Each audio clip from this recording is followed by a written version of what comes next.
You're listening to 1069 Click FM, live in color.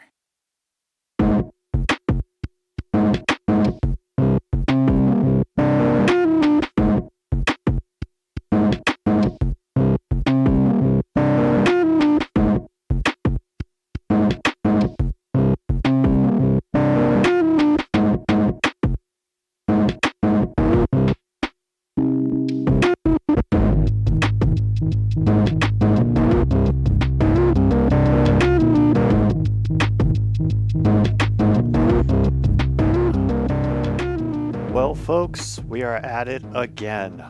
Another day on another stupid sports show, and this time it's for, another one of my teams, the Detroit Lions in prime time against the Dallas Cowboys, a battle for possibly the number 2 seed in the National Football Conference. Yep, we've been waiting all day for Monday night on Saturday. Meanwhile, the kickoff is away. We've got Joe Buck and Troy Aikman on commentary. Meanwhile, over on our side, where things are maybe a little bit more fun, we have me, Jim B, here on 1069 Click FM, and somewhere in one of these windows, where is it? Oh, yeah. There we go. We're going to be doing some bingo.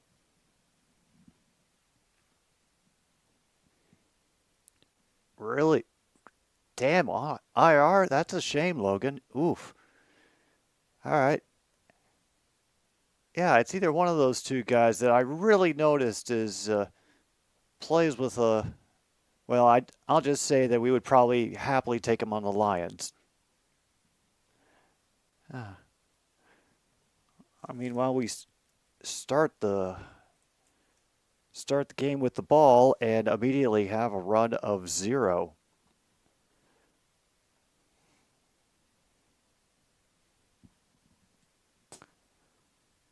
All right, card number 11. Thank you, Logan. Kind of early contact, but no flag. Looking for Josh Reynolds as he's being defended by Stephon Gilmore. Okay.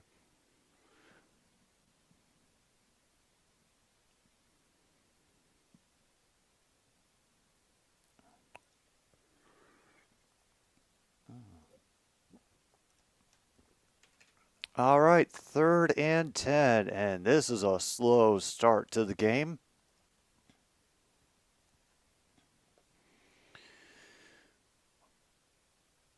Third and 10, Montgomery slips out of the backfield, and who are they looking for? Oh, Khalif Raymond. Okay. Finds him up the middle and passes the sticks. Okay. All right, I wasn't expecting that. Meanwhile, Justin has card number 18. Thank you. Meanwhile, Montreal has tied it up with one of the Florida teams. Not sure which. And St. Brown going across the middle, now in Cowboy territory, out of bounds near the 40.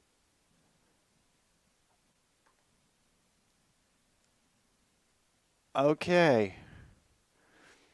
Yeah, it's which one do you want, Williams or St. Brown? With them stacked on top of each other, it seems like a rough choice to make for the Dallas secondary at that point. 107 catches on the year for St. Brown. Yeah, last I saw, the Pistons were actually leading the Raptors. They get as a delayed handoff and kind of delayed snap as well, but Montgomery gets 7 up the middle. Yeah, I know. I saw Justin. They got beat up by Georgia 63-3, but that's also the difference, I think, that, 24 odd players opting out of a game. Yeah, the difference is pretty clear. All right. 2nd and 3. And it's Montgomery again, gets stuck behind one of his blockers and will get nothing more.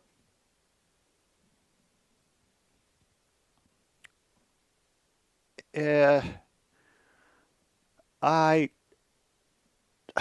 original plan actually for my schedule for this week was to do Georgia versus FSU and then immediately afterwards Detroit versus Dallas.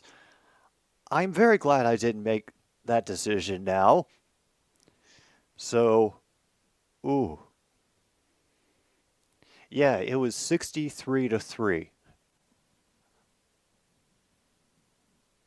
Holy crap. And Dallas has to use a early timeout. You're kidding me. All right. Well, we better mark that off.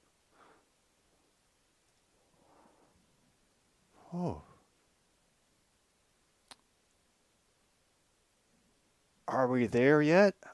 I know I had the scores up on another screen. Hadn't been looking at them. Okay, yeah, they still lead by 7 with about 3 minutes to go in the fourth quarter. Damn. Thank you, MKI, for letting everybody know that I am not insane and I was actually reading a real score. All right, we got Goff out of the gun. I think that's Montgomery in the backfield. He calls Reynolds in just again.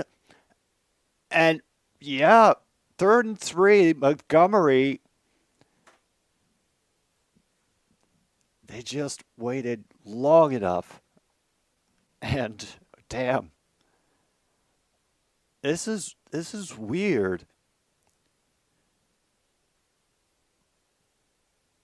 And once again, a great pull by Penei Sewell, who I was worried about when he showed up on the injury report. But we are in territory. We got off of the hands of Gibbs, incomplete. Oh. 2nd and 10.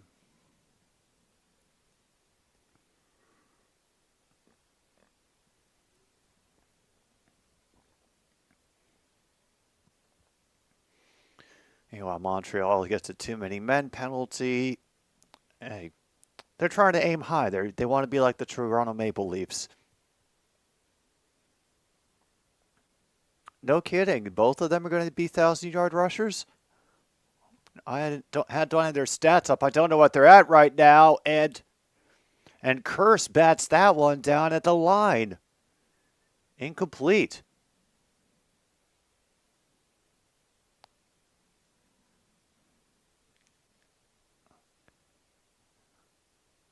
I hadn't heard about them releasing Russ. So far, all I heard is that he's going to be benched and will be back up behind Jarrett Stidham.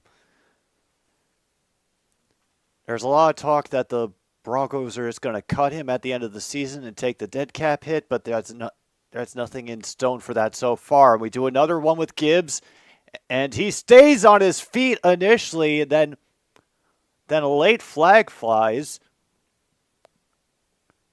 Not sure what it was for. And we, of course, have a call against Detroit. Oh, well. Oh, block in the back.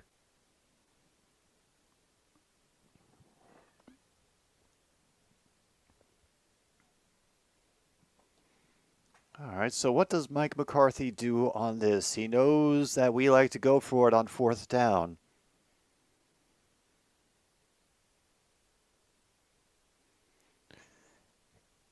Is declined, so now we have 4th down. So if you have penalty is declined, mark it off on your cards, folks. We also have former players watching the game, by the way. Michael Irvin is there tonight, separate from any, I think, official announcing duties. Yeah. Oh, out comes Michael Badgley for a field goal.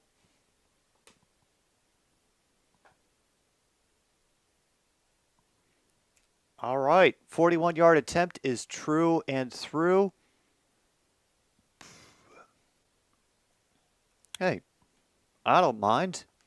At least we're on the board. We are not shut out. Meanwhile, Florida team. Which Florida team is it? I hadn't had a moment to look.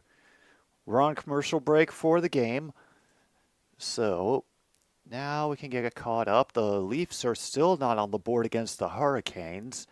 Oh, they're actually playing the Monties. It's all tied at 1 now.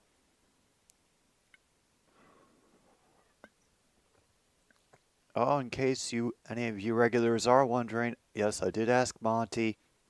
He asked for overtime. So, yeah, it'll be his fault if that happens.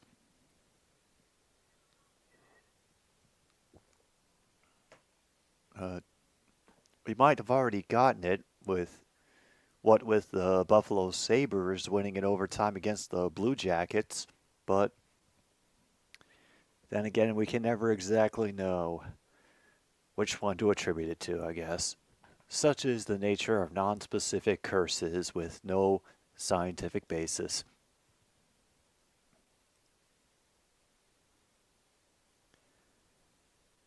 Oh yeah, we're at that point, Luke. Everything takes forever at the end of an NBA basketball game, and then they lose the goal for being offsides.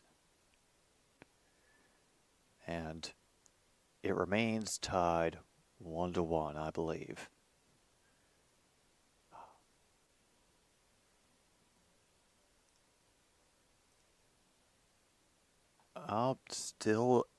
They still lead by 7 with 25 seconds left.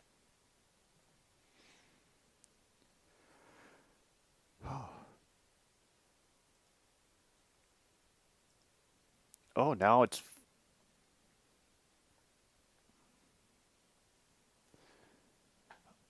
Oh. Oh, Pistons, don't ruin this in the last few seconds. Don't do it, please.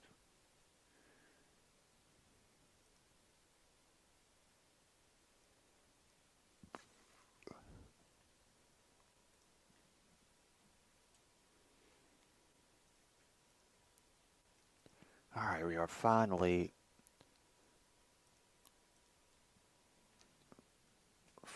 back to our coverage, back inside Jerry World, also known as AT&T.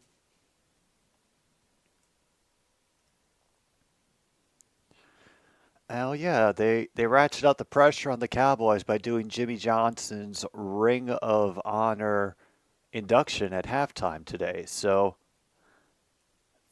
it'll be kicked into the end zone by Fox, and that'll be a start at the 25 for Rain Dakota Prescott. Touchdown leader for the NFL. So, yeah, if there is anybody that can strike heart into the fear to the heart of Lions fans tonight, it is CeeDee Lamb. Oh, yes, also known as Lambeau Field South. All right, fake the handoff and then go up the middle.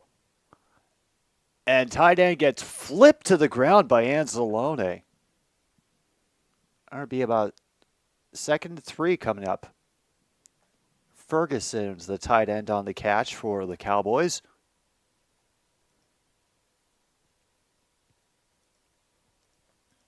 Hey, they're not going to take away a revenue stream, especially one that won a championship in recent memory.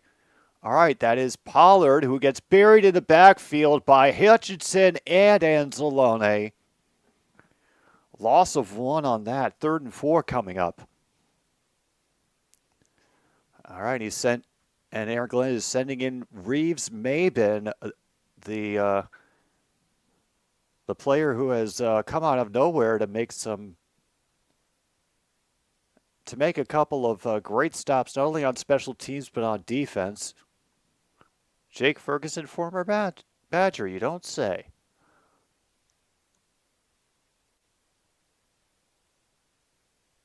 All right, they bring Gallup back in, crossing over the middle. They look for the right, and it's missing. Lamb is Sutton, and he's going to make it back inside of the 40, and then Sutton ends up tracking him down to the 37. They are in Detroit territory, folks.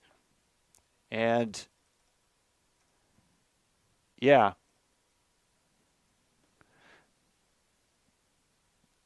Yeah, no duh, we've given up a lot of big plays in the passing game.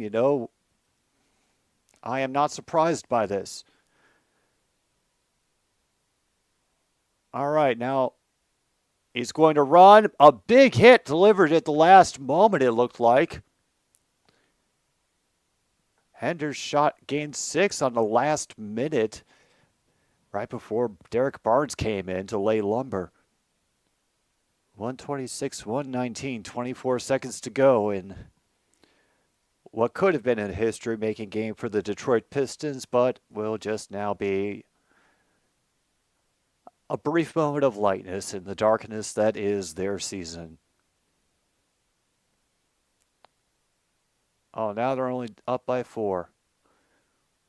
All right, 2nd and 4 all the time. He's going for all of it, but way overthrown. Looking for Mr. Brandon Cooks, I believe. Meanwhile, the Leafs have wasted a 2-minute power play.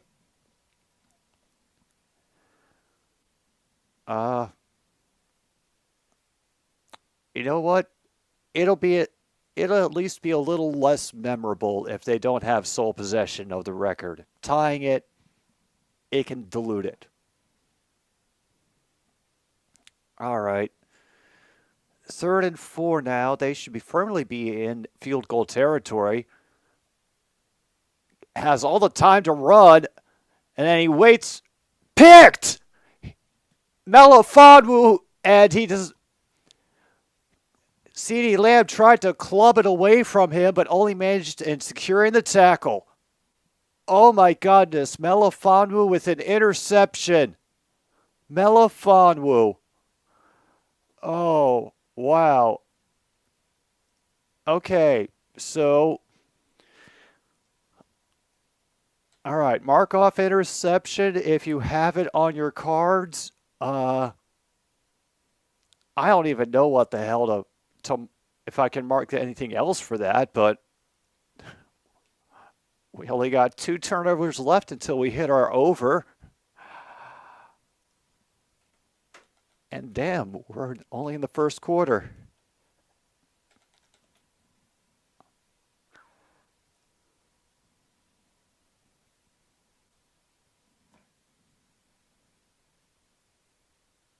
All right, I don't.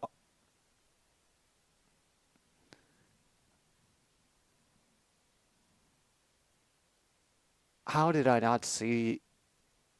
Hopefully, we'll get a replay of that so I can get a better look at how, one, we managed to let that develop, and if that was a case of us letting it develop so we could just snatch it out of the air. Yeah, Luke, about 0.6 seconds of a play. Sounds about right on for the National Basketball Association.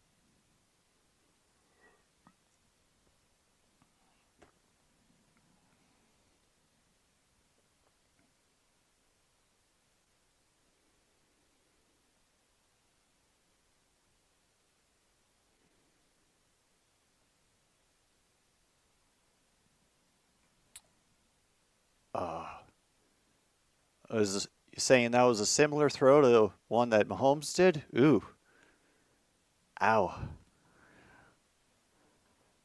I'm still unsure what the hell happened for the Patriots to lose that. But I know all the explanations, but it's confusing me still. That's all. And they put the 0.6 back on. Of course they do.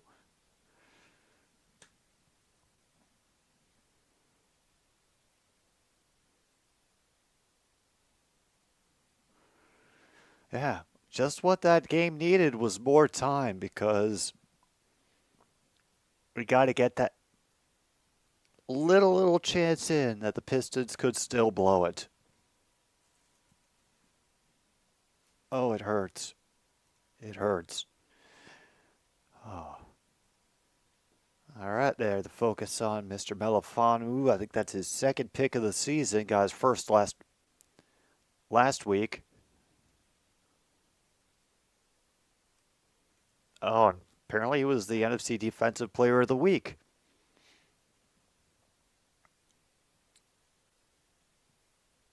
All right, Gibbs ends up getting wrapped up very quickly as he tried to wait and bounce outside.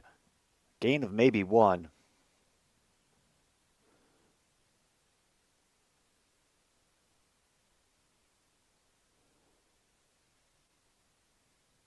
Yeah, Dak Prescott just loses track of it, and Melifonwu was waiting the whole time.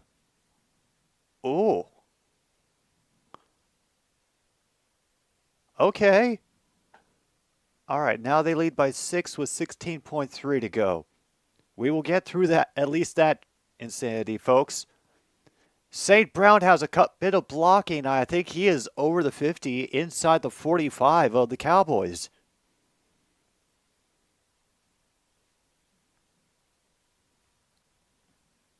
Oh, Justin, I'm sure that probably in the Detroit market that the players are getting all over the commercials for regional brands. I have to imagine that's happening.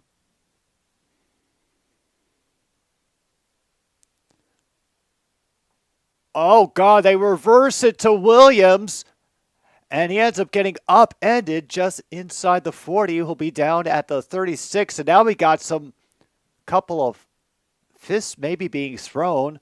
Heard a whistle being blown.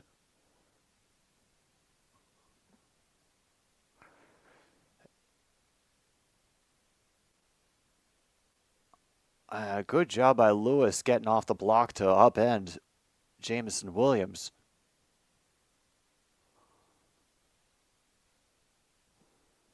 Meanwhile, Carolina gets a power play goal. Gotta make history for the Sickos. And a great job getting into the backfield on 2nd and 4, Micah Parsons, the man who frightens us all. 3rd down and long coming up. 8 officially.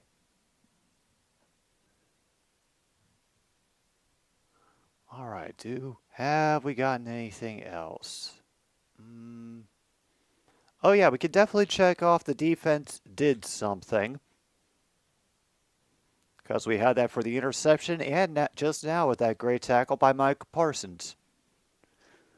They show extra pressure on the near side. Float it back towards the middle. Goff has to wait far too long. Pocket collapses. And we are now out of field goal range, back near the 50. The streak is over.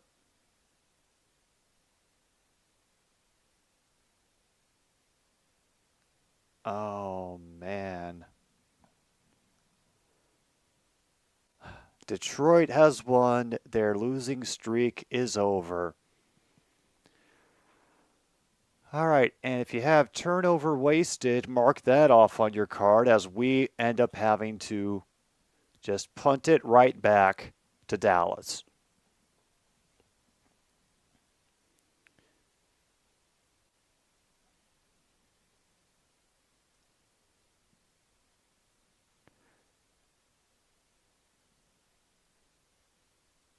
All right.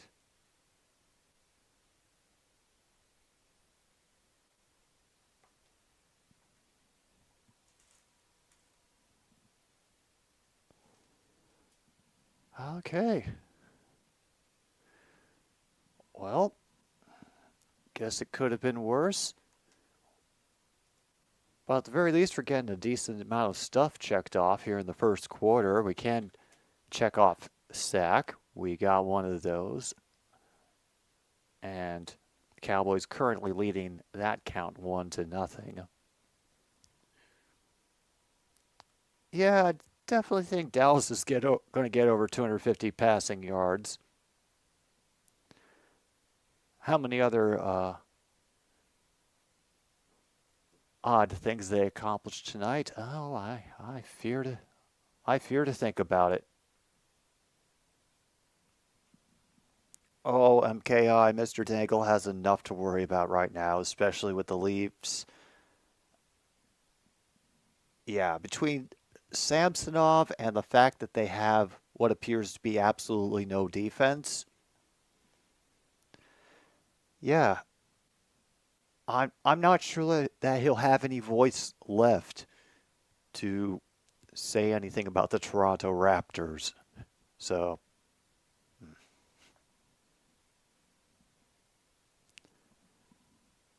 damn.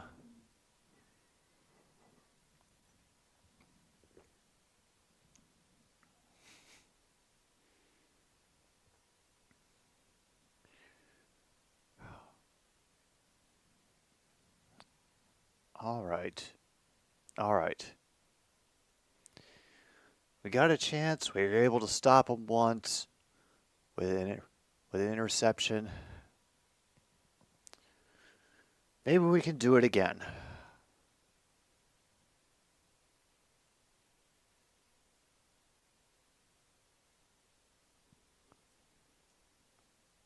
Come on, get it back, get it back. Okay, there's a shot of Jimmy Johnson, yes. Meanwhile, the Leafs, oh, now they're down 2-0 to the Hurricanes. Oh, Mr. Dango's not going to have a great night.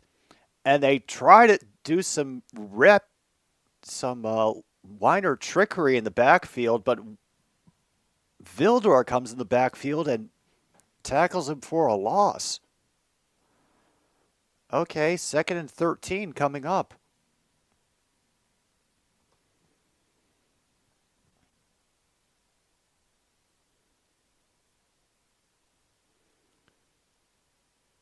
Wow.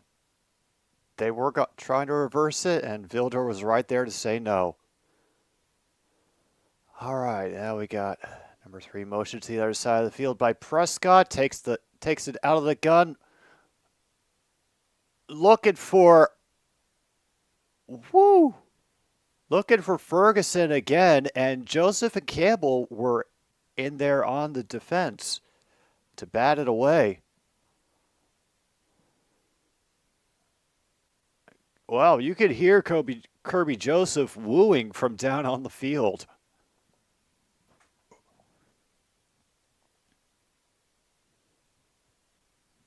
Yeah, very well thrown. Just Ferguson didn't have the time to secure it.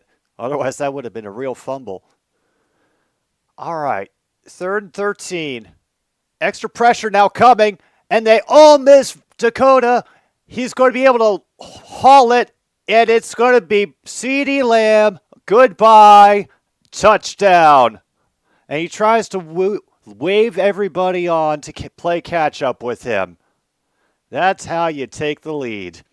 First passing touchdown of the game has been made by the home QB. Mark it off on your cards. Oof. You could see the extra pressure coming from the near side of the line for the Detroit Lions, but yeah, Prescott was ready to step away from all of it and escape to buy more time. Oh. And now CeeDee Lamb has tied the franchise record for catches in a season, which was held by Michael Irvin. Extra point is good, and Dallas is up 7-3 on Detroit. You know what? I am willing to... Yeah, it dodges out of the late blitz by Barnes, and good extra protection, and CeeDee Lamb is able to pull away uncontested.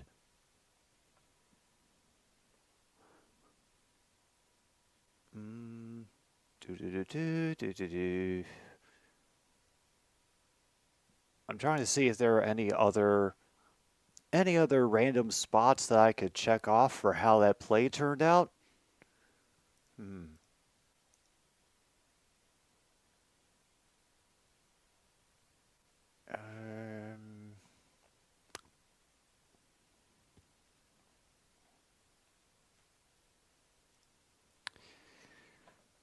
Yeah. You know, that was the other thing that I got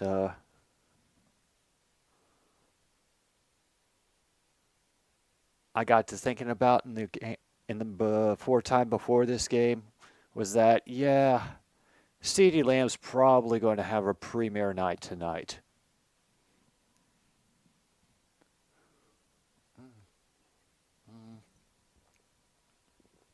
Yeah, I don't know about what a throw, because the throw itself, it felt like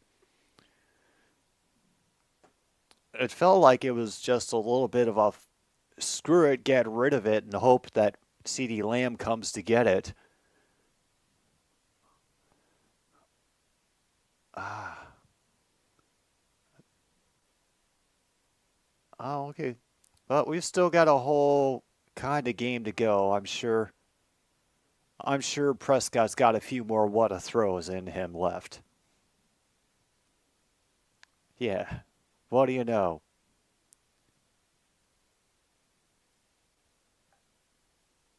2 receptions, 123 yards. Hey, what do you know? He's already gotten it.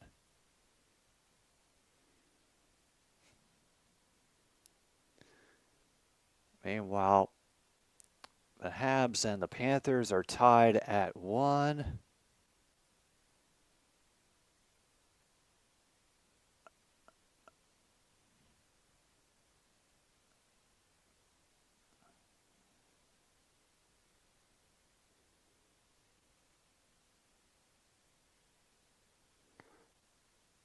Honestly, honestly, the only thing that I could think of for Barnes is that he was worried about getting called for some kind of roughing. I have no other explanation for why Barnes did not take the time to wrap him up. Oof.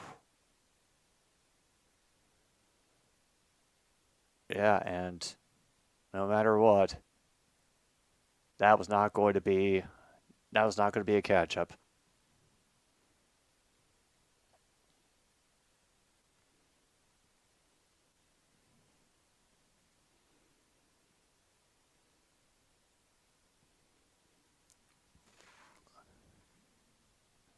All right, so what can we do from the 25?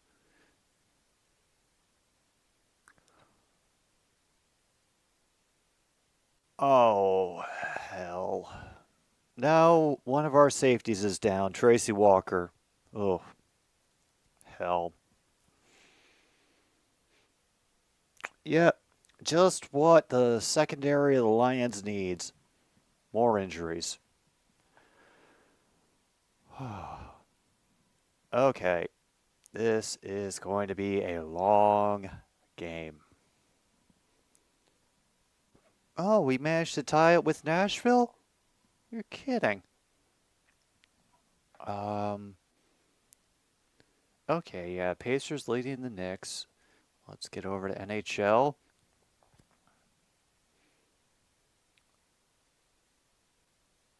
Bruins leading the Devils 4-2. And yeah, we're tied with Nashville at the end of the second. 2 goals apiece. Rangers over the Lightning 3-1 also. And Leafs, how are you not doing this? And then it's going to be Montgomery again. Gets 5 after Wilson and Bell come off their blocks to snatch him before he can really cut loose.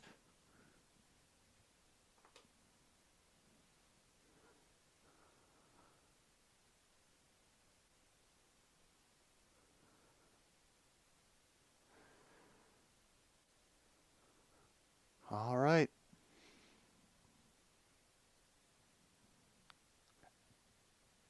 And there's going to be a false start on us. Right back to 25. And that's Glasgow.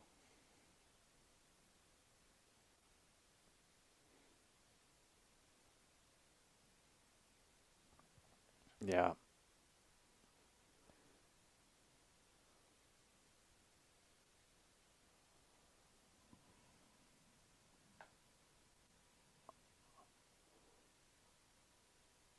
All right. So yeah, Parsons is on the field, so we throw it over the middle to Sam Laporta, gets us back within 3 of the first down marker. Okay, could be worse.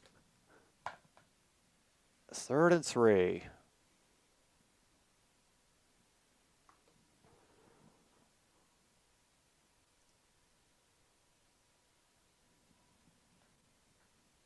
All right.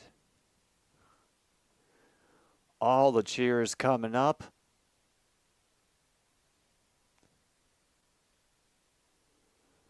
And there's Laporta in motion. And yeah, Montgomery gets just smothered by Fowler in the field. Running off the edge. Nobody gets him. Oh.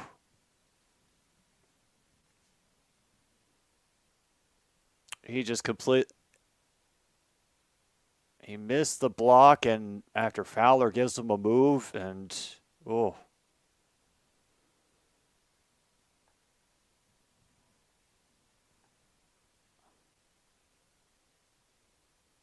Okay, apparently that's the second time Sam Laporta has missed a block. Why do I get the feeling we're knowing this because Troy Aikman is keeping an eye on whenever the opposing team screws up? Meanwhile, we'll have a 70-yard punt with a touchback back to the 20.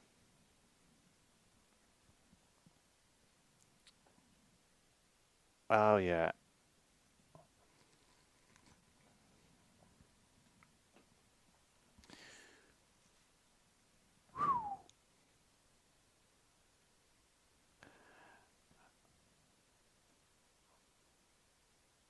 All right. Let's see. No Dan Campbell things yet. I don't think we'll get to that until the second half when we're much further behind and we start having to take risks and go for it on 4th down more often. Meaningless stats to fill time. I don't think we've run up the score that far yet. Oh, I probably should get the official box score up so that I can keep an eye on all the pertinent stats for this.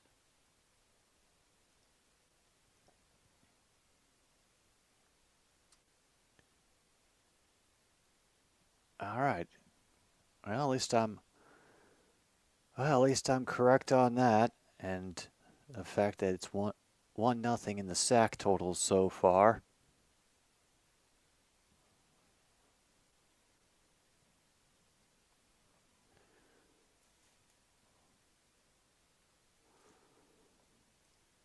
Oh.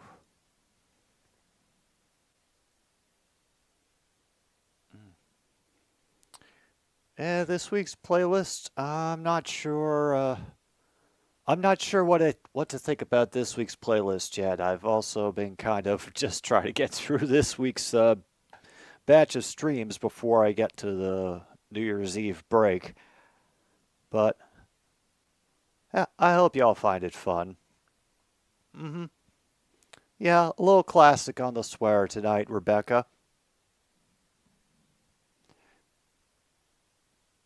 You know, I'm not quite to the toaster point. Yeah, I haven't felt like that for a while, but I do get the feeling that if we get back into this game, there is going to be nothing but stress and anxiety throughout the entire way.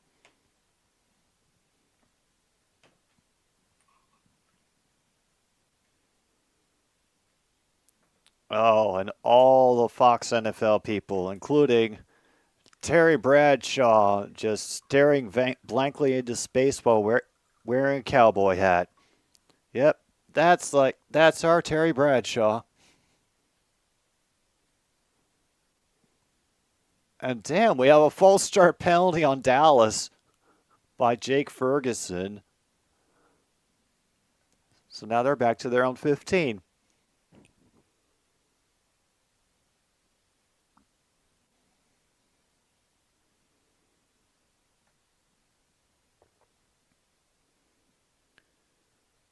All right. Prescott in the gun again, and Cooks goes in motion to the other side, and big tackle right at the line of scrimmage on that reception for Pollard. Anzalone on coverage, no gain. Oh, apparently they're going to give him 1. So 2nd and 14.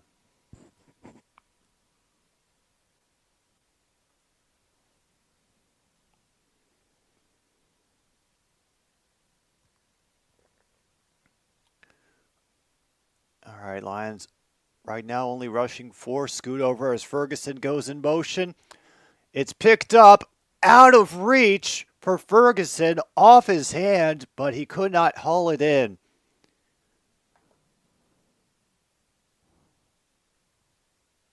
Oh, and Brian Branch was in the area.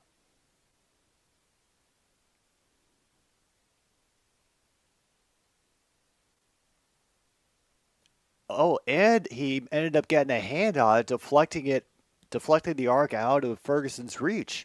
Okay. All right. 3rd and 14. Cooks in motion out to the far side of the field. They're going to try a screen, but it will go nowhere. Okay. A running, and that is Kaminsky who was getting in there to make the tackle. Wow. We're going to end the first quarter with an actual defensive stand. I didn't think it was possible, but this truly is an age of miracle and wonder. This is a long-distance call. I guess this is a good time to take a pause for the cause, enjoy the fact that we're only down by 4 to the Cowboys at the end of the first quarter. Considering that by record they're supposed to be our equal, I will take that victory for right now. So, second quarter will return when we return here on another stupid sports show. Thanks for being here.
All right. We're back for the second quarter, and I figured just for a nice treat, I would bring out Monty. Why the hell not? Besides, He's the one who said he wanted overtime for this, so I thought, better we get a little in-face reckoning now before everything completely crumbles.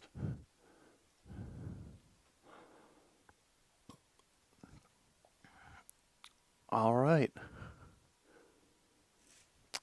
Uh-oh, Angie is awake. Are you feeling sufficiently embarrassed, Monty? Oh, yeah, he's ready to leave. And once again, St. Brown is able to twist out of initial contact, and he's working on Bland that time. Gain of 19. Okay.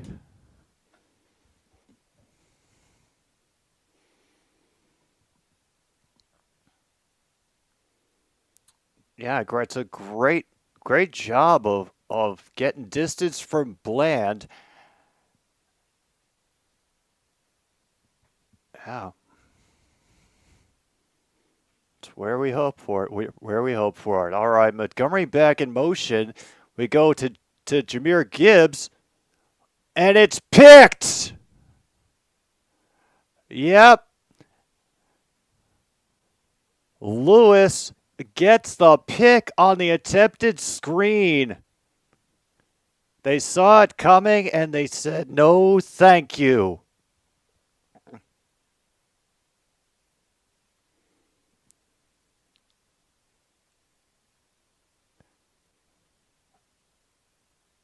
Oh, yeah, he has control of that all the way down. That is a catch and a pick. Second interception of the game. And now some great field position for the Cowboys. And Monday Night Football takes advantage of that as an excuse for a commercial break. All right, only one more turnover to go before we get the over for this game. And yeah, we have a great possibility for points off a turnover to occur. You know, maybe our defense can get another stop. Kind of badly need one right now.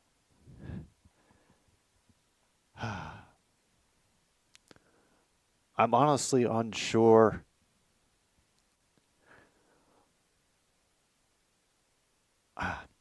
No, I'm not going to speculate on offensive play calling choices. I am not going to.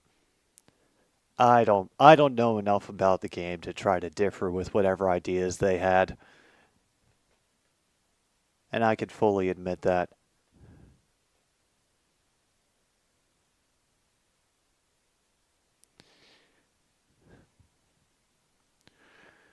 Just based on,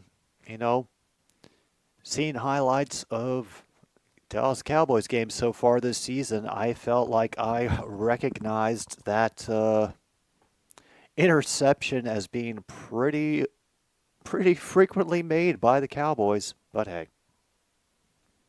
could just be me.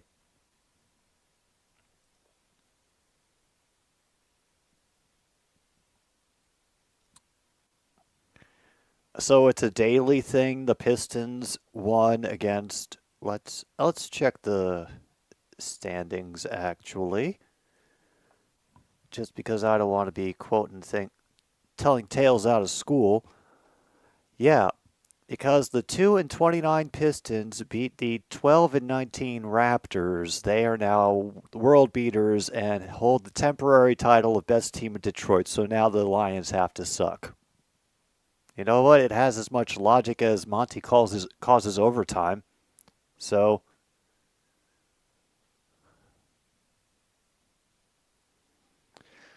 yeah, we're at that time of year, Coburg, where the Saturday games are happening. Hello, Kaylee. On first down, and we get Brandon Cooks getting his first catch of the game down at the 35 of the Lions.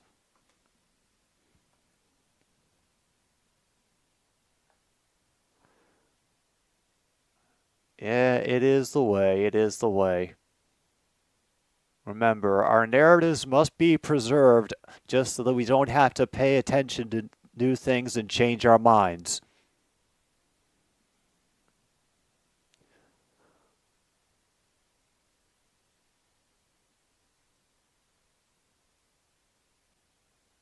All right, and they're going to get an actual bit of yardage from Pollard on the ground. Powers his way through for about 5.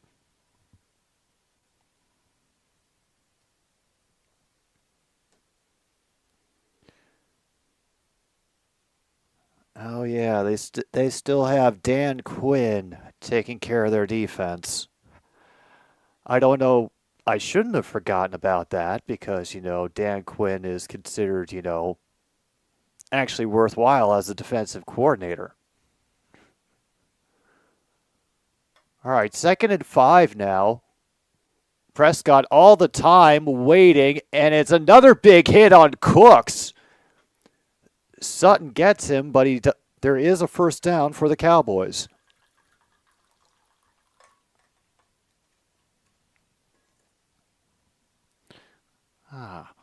And nice to see Brandon Cooks actually still getting some playing time in the league. No kidding, the year of the rat. Well, let's hope that's more used that for calling out non-union labor than anything else worse. All right, Deuce Vaughn now getting in the game. It'll be gain of 4 up the middle.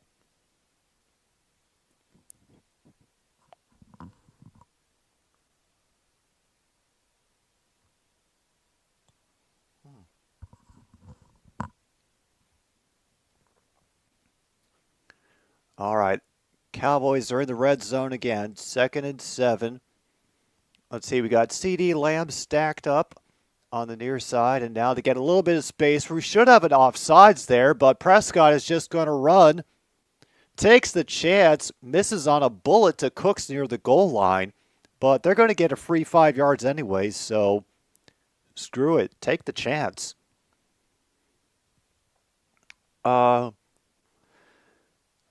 So far tonight, Coburg, the Lions have been able to do very little. Jared Goff has an offense that was a pickoff on a predicted play by the Cowboys defense, and Hutchinson has not been able to get through very often.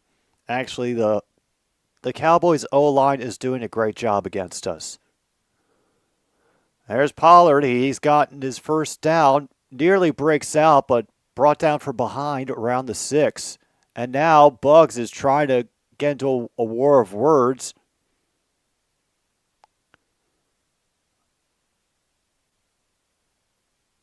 And one of the O-line guys wants a few more words with Buggs.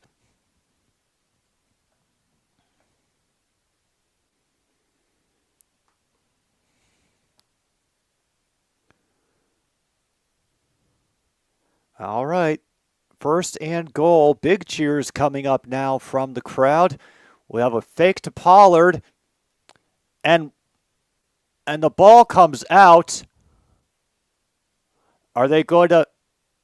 It's going to be a turnover because he fumbled it in the end zone.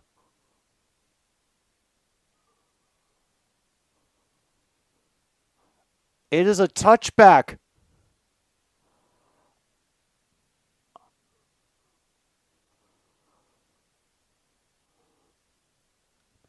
In the precise amount of circumstances, he held long enough to secure the catch, and then he lost possession of it. Yeah, he didn't even make it across the line to break the plane. So now that is another turnover. And call it a fumble, folks. Mark it off on your cards. And now we have reached the over for the game. 2.5 turnovers. We have blown past it in the first half. Mark it off on your cards. Vildor on the tackle helped to dislodge the ball. This is a game, folks. This is certainly a game. All right, Laporta comes back into the edge of the line. Goff under center. And we're going with the handoff to Gibbs. They help develop some room on the near side of the field. He gains 8.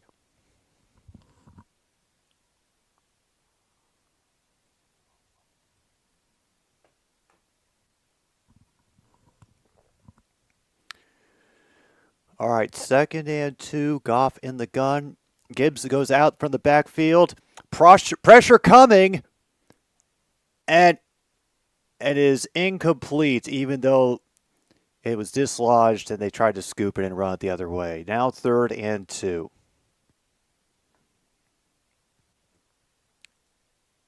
Yeah, he just could not control it. It squirted through his hands and fell down his leg. Oh.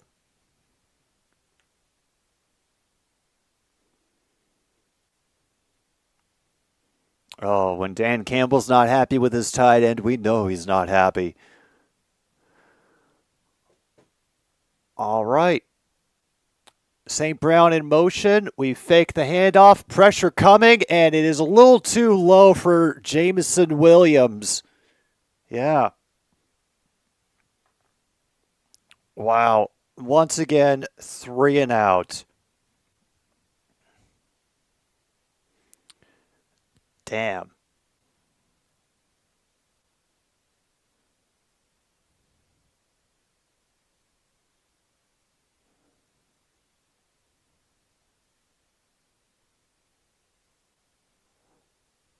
We now have a fake punt. It is over the guy's head. Dorsey gets the fake punt. He might have gotten it past midfield. Folks, if you have Dan Campbell things, mark it off on your card along with a rare one for a fake punt. Oh my God, he got it inside the 30. Is that Reeves-Maben? Is that Reeves-Maben? Oh no, he's just around the 40 of the Cowboys. Okay, folks, we have an occurrence, and now we have a handoff to St. Brown, and he will be able to run down to the near sidelines out of bounds past the first down marker.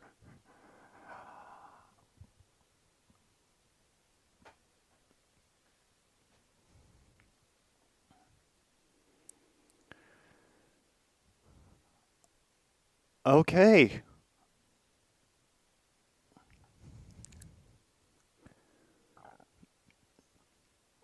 I don't know who gets to wear more makeup at this moment.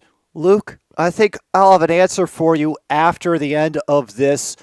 Great carry by Gibbs for 11.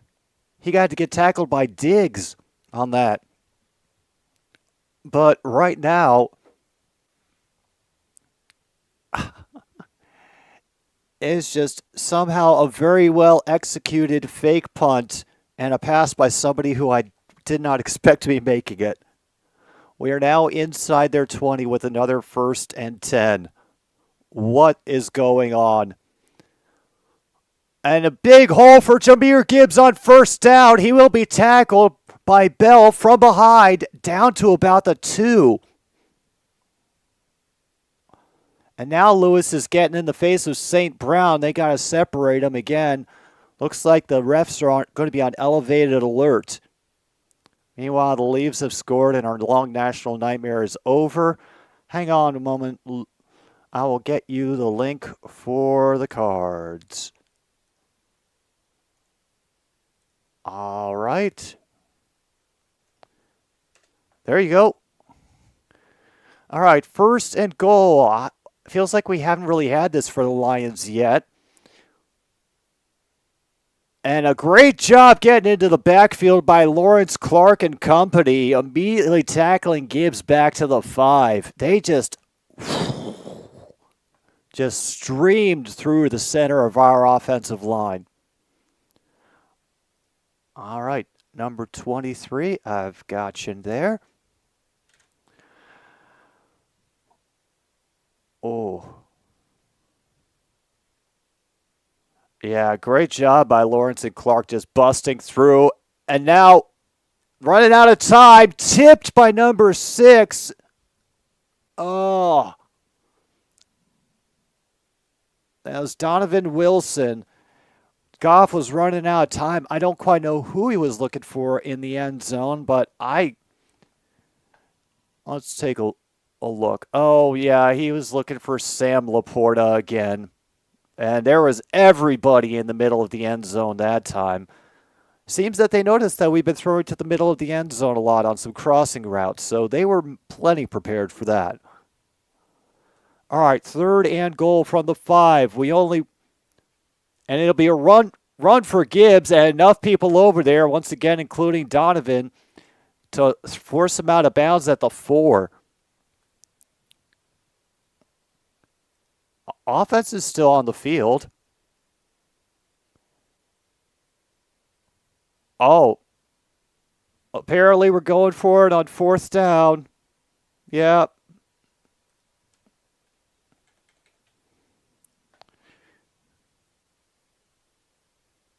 Okay.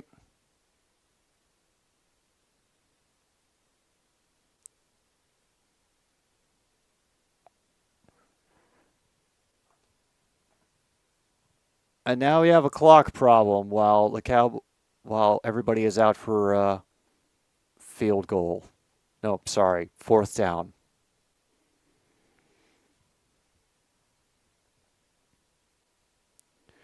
All right, so far, for those of you who are playing along, we've had home QB get his first passing touchdown of the game. Former players watching the game, penalty is declined, fumble, interception. Turnover is wasted, sack, the defense did something, rare number 1, and we've had over 2.5 turnovers in the game, so we can officially mark that off. 2 interceptions and a fumble. All right, 4th and goal.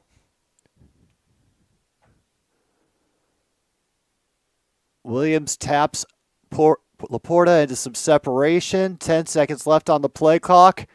Here we go. And here comes all the pressure. He escapes it for a moment. Incomplete. Going for Laporta again. And we turn over on downs deep in Cowboys territory. All right. Meanwhile, the Panthers are on the power play again. And the Lions are, with the exception of a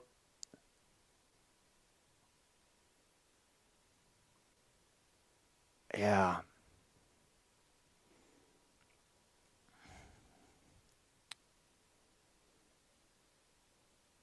Yeah, counterpoint.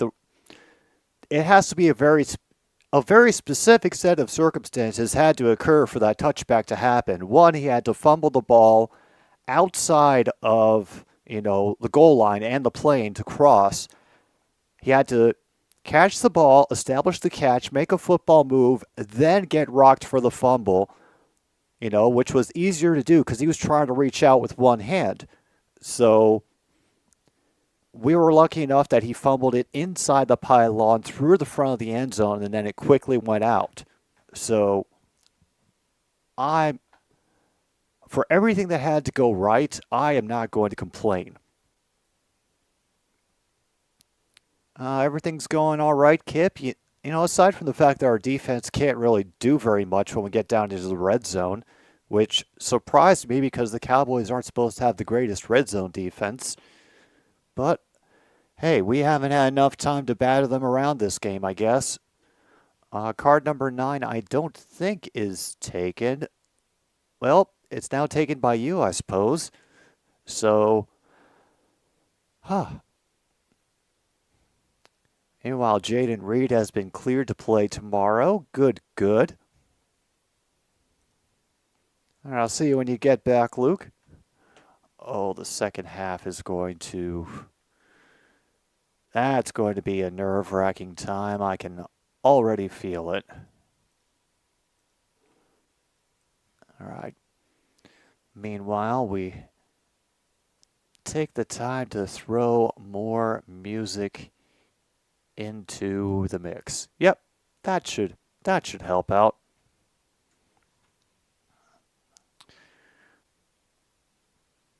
I mean, truth be told, I am I am pleased that the score is as low as it is right now. This makes me feel better about what we could do in the playoffs. Not totally optimistic, but better.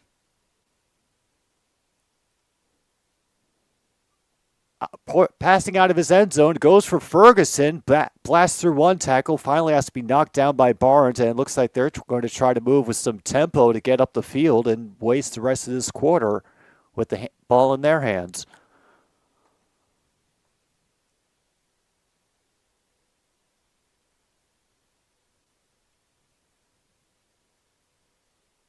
Oh, no, apparently they have enough time to get some analysis, and then a run by Pollard gets them up to the 20 and moves the sticks.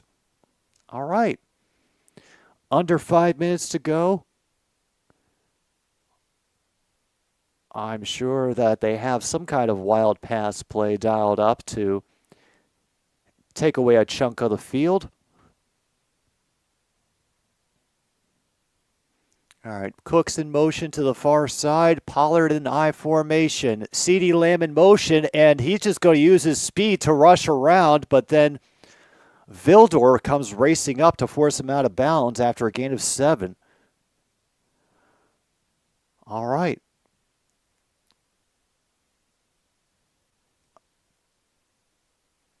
Hey, I'm just glad somebody's remembering Kurt Benkert. Especially when it comes to playing football. All right, 2nd and 4. Got Sutton on Lamb down on the near side. And play action again. And this is Lamb wide open right near the 40, but they're not going to let him go downfield. Instead, he will have to step out of bounds.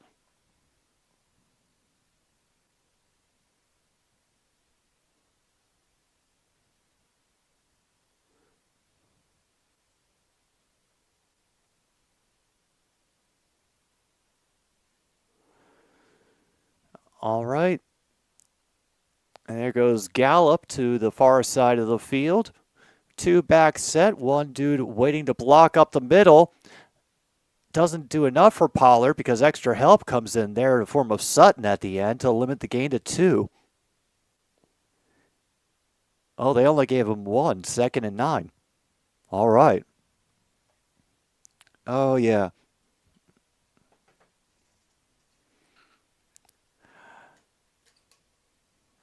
I mean, not the best I could have hoped for with this game, but then again, it's not exactly the worst either. They tease extra pressure coming up from safety help on the line and then back off. Dakota's making adjustments at the line, telling them to sniff his finger, and there it is. Sack on Dakota Prescott. Who is it? Aiden Hutchison. Loss of 8. All right. Hutchinson hasn't been able to do much in the sack department because I think teams have been forced to account for him more now. But, yeah, he's provided a lot of pressures and hurries this year. Always good to see him still wrapping his arms around the QB.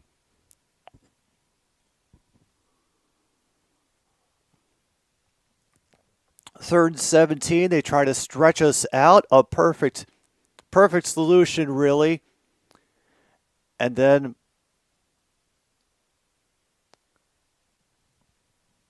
we not only get the 2-minute warning, but also a delay of game. Mike McCarthy, yeah, I'm not willing to call that Mike McCarthy coaching genius quite yet. Oh, yeah, he thought it was just going to roll down and they weren't going to call delay of game as it became the 2-minute warning. So now it's 3rd and 22.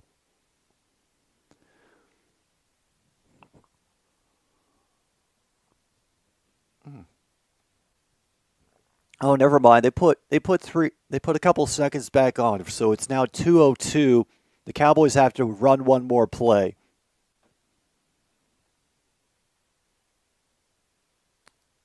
Okay, never mind. They just put it back to 2 minutes. They don't know what they're doing anymore. So we have to wait again to finish out this first half. All right. Let's go check the box score to this game so we can get an update on how all the yardage goals are going. All right. So 188 passing yards for the Cowboys. I put them to get over 250 today. They only have 19 rushing yards, so wasn't expecting that.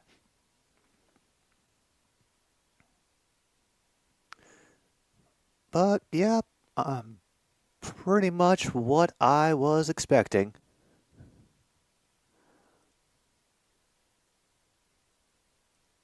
Ah, damn.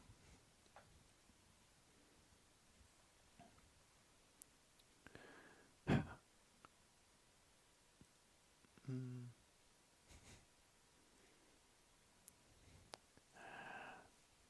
Ah, all right.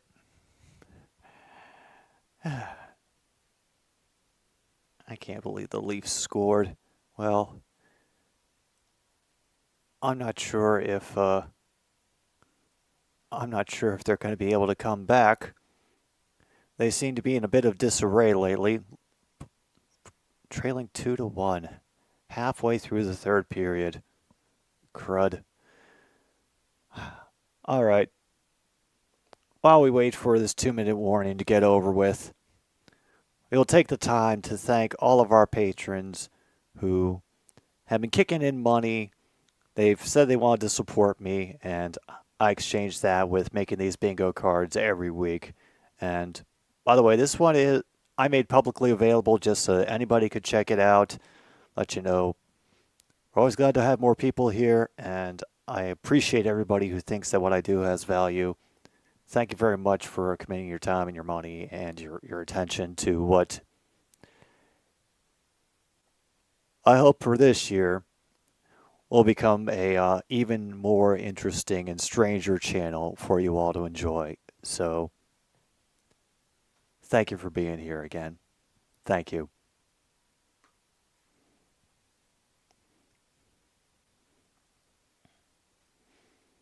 All right, back for 3rd and 22. Empty backfield for Dak. Only rush 4. Gets Ferguson underneath, but he will only get maybe to the 36. And a quick timeout by Detroit. Okay.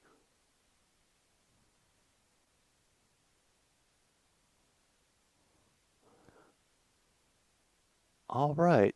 First time out of the half for the Lions. Oh, yes.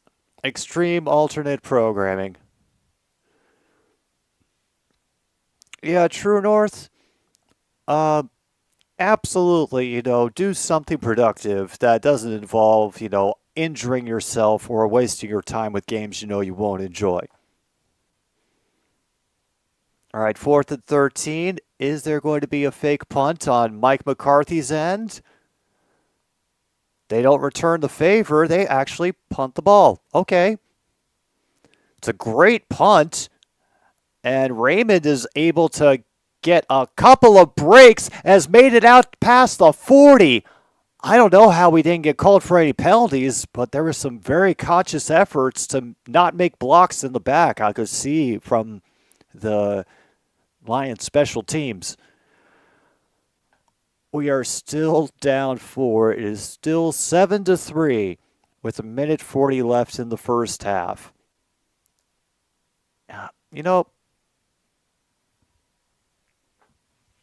All that scoring we did last week in previous games, and we go into prime time and it goes into a grind again.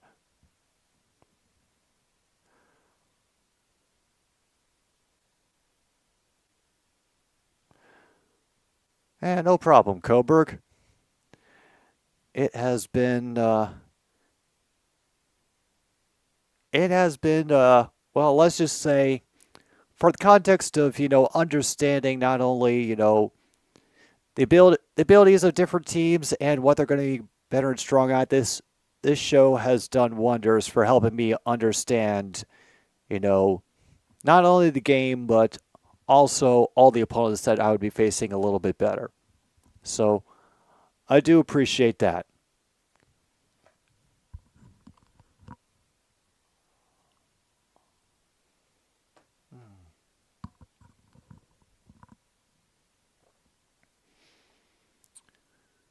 Ooh, even Williams thinks that walking on broken glass sounds better than watching the Giants.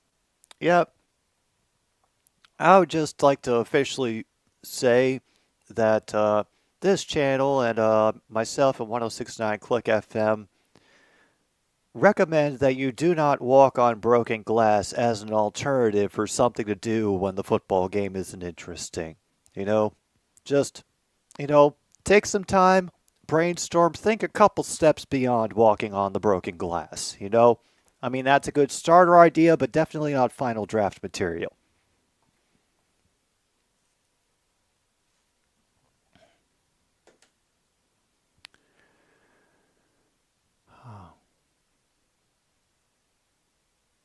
Walking on it builds more character than watching the Giants.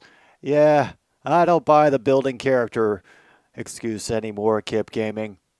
I could say that about all sorts of things.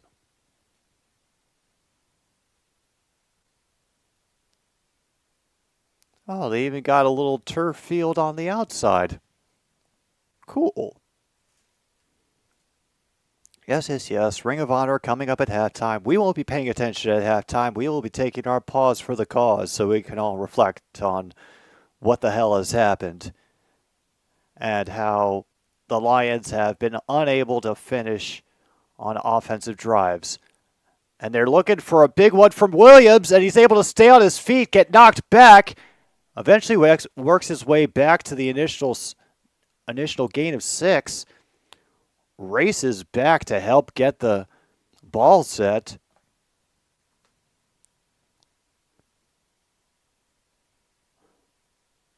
And they'll get one from up the middle. Parsons will just essentially sit on Gibbs to keep him from going anywhere. Make it 3rd down and short. And they're just going to let the clock run.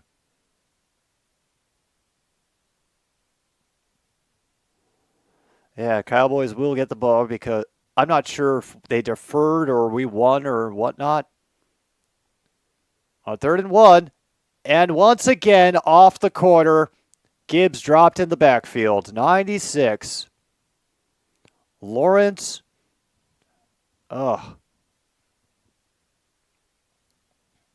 DeMarcus Lawrence.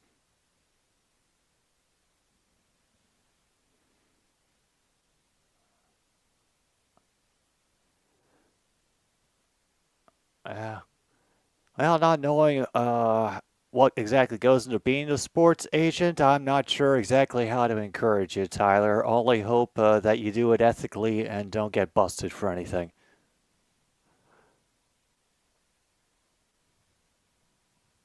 Oh, damn. And now we lose another timeout to the Cowboys. All right, we'll get the 44 seconds to go in the second quarter. Are they going to cue up that one big pass play to get CeeDee Lamb into the intersection again? No. No, True North. Never put salt in your eyes, no matter what Danny says.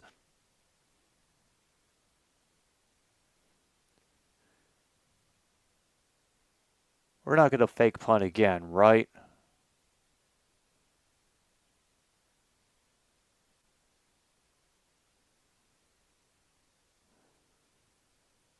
An end ruined, fair catch called for at the 8. What are they going to do from here? They probably could do something from here. Once again, state of our secondary.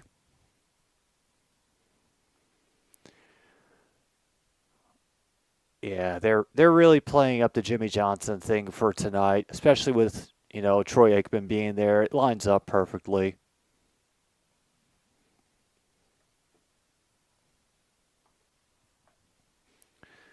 All right, Prescott out of the gun. I can't tell whether it's Pollard or Deuce in the back. It is Pollard. He is going to leave the backfield, and Lamb will just grab it underneath and quickly go down at the 15.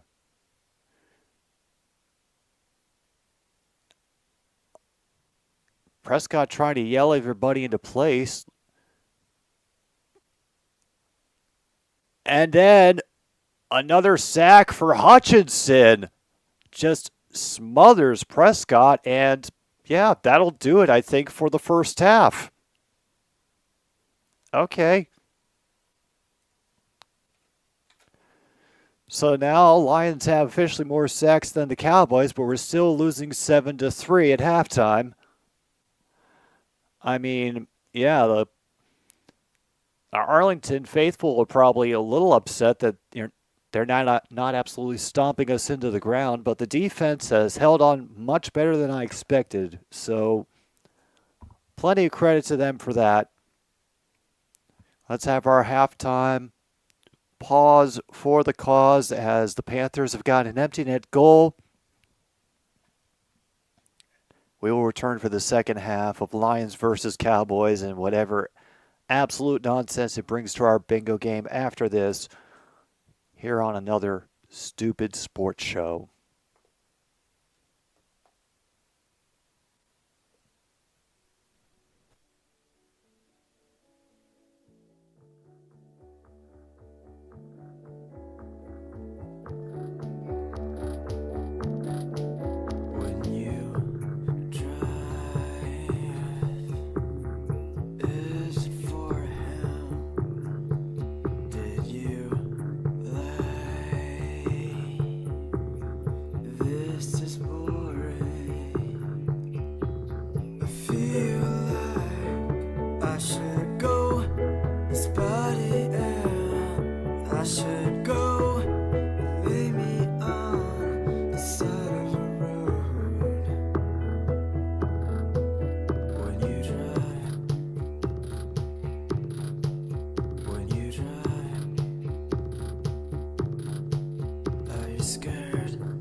All right, folks, we are back here on another stupid sports show. Meanwhile, as the Lions are trying to grind it out with a defense that seems to know what they're doing at every turn, the Cowboys are going to start this second half with possession. So they go for a run on 1st and 10, and Pollard gets brought down quickly after a gain of 3, maybe 4, depending on how kind the referees are when they spot it.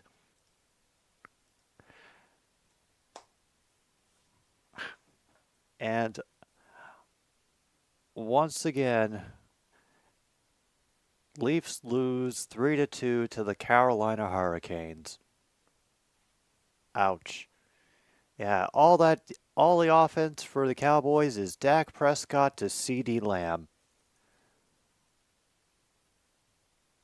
And meantime, we're going to have a false start on the Cowboys.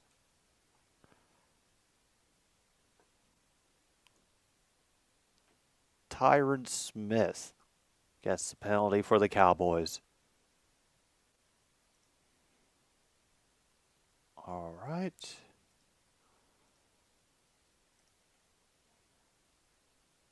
Oh, yeah. And they're going into the shootout in Nashville and Washington. All right. 2nd and 12 now. And, yeah, CeeDee Lamb gets tackled immediately. Sutton was right with him, about a gain of 5.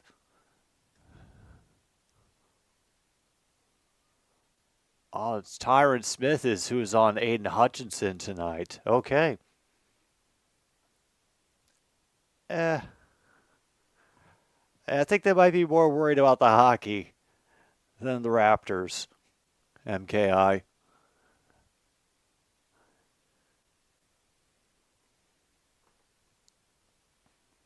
Calling something about right center. There's Pollard to the left of Prescott. And the pass over the middle is caught by Lamb. Gets the first down. There's Melifonwu getting in there, their tackle. Officially a gain of 8.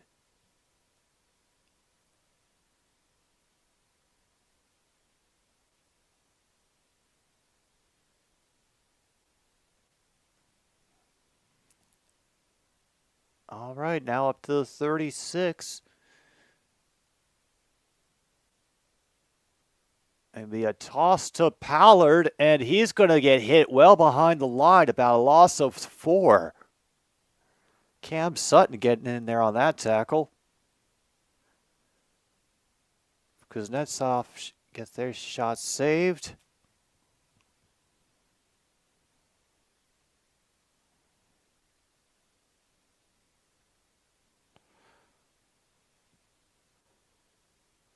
All right, we're slowly catching up to the real time right now, which is 12:23 to go in the third. 2nd and 12, we send Cooks in motion to the far side of the field. A lot of pressure, but Pollard cannot hold on to it. He had Irvin on his ankles. Damn. He had a good chance for a breakaway. And now it is simply 3rd and 12 with 12:14 to go. Everybody came out of the backfield.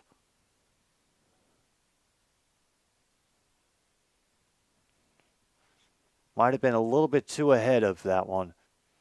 All right, CeeDee Lamb overloading the slot along with Ferguson. Dak shakes things up at the line, twists and shout, come on, baby, come on, work it on out. 1 second on the play clock. They just get it off. And they try for Lamb. And who is that? Brian Branch. In on the coverage. And we force a 3 and out, or at least a punt. Meanwhile, Nyquist scores for the Preds. O's shot is saved. O'Reilly's shot is saved. They actually make the punt. This will be a high one. Fielded around the 26. He gets hit quickly at the 27. And there's shoving coming from a player named Wheat on the Cowboys.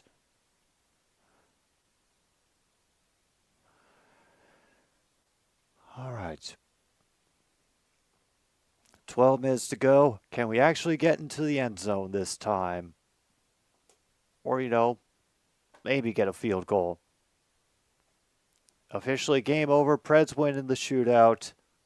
3-2 over the Capitals.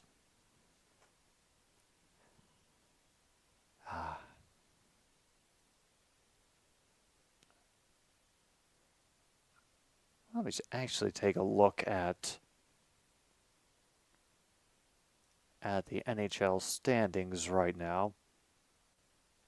Okay, over in the Eastern Conference. Okay, yeah, there we're drifting downward in the Metropolitan Division. We're probably out of the playoffs now, or at least very close to being out of the playoffs.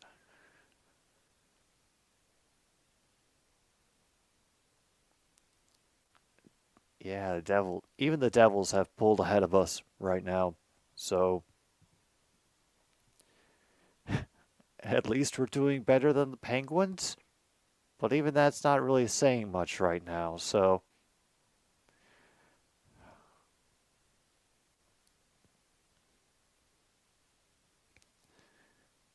Justin, you saying that it got the jingle going in my head. It's right up there with 800-588-2300.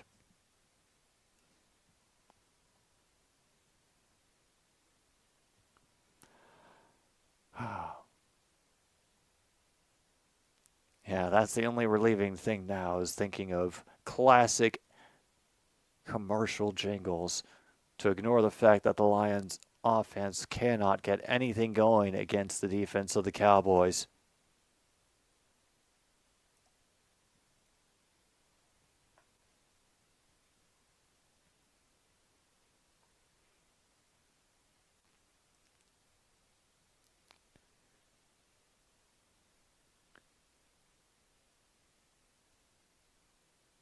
Oh, yeah.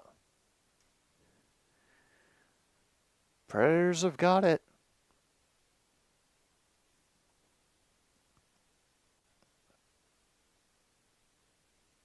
Yeah, it's the high-pitched arena rock scream, I think, that does it for everybody at the end of that MKI. All right. Oh, yeah, I should probably put the timeouts back up. Meanwhile, Montgomery will try running on the far side, get taken down by Wilson for a quick gain of 2. Oh.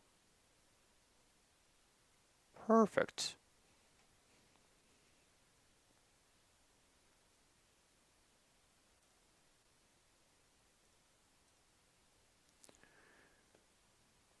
All right, from under center, we're going to Montgomery again. He bounces up the middle, has the first down, now across the 50.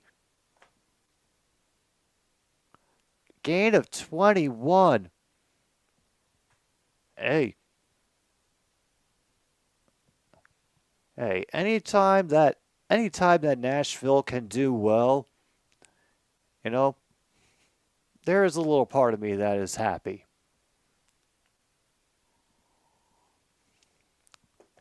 If only Pekka Rinne had been able to hold on for a little while longer. All right, we are now on the 49. And they stick with Montgomery. He gets to about the 45. Bounces off a few people, including Clark and Curse.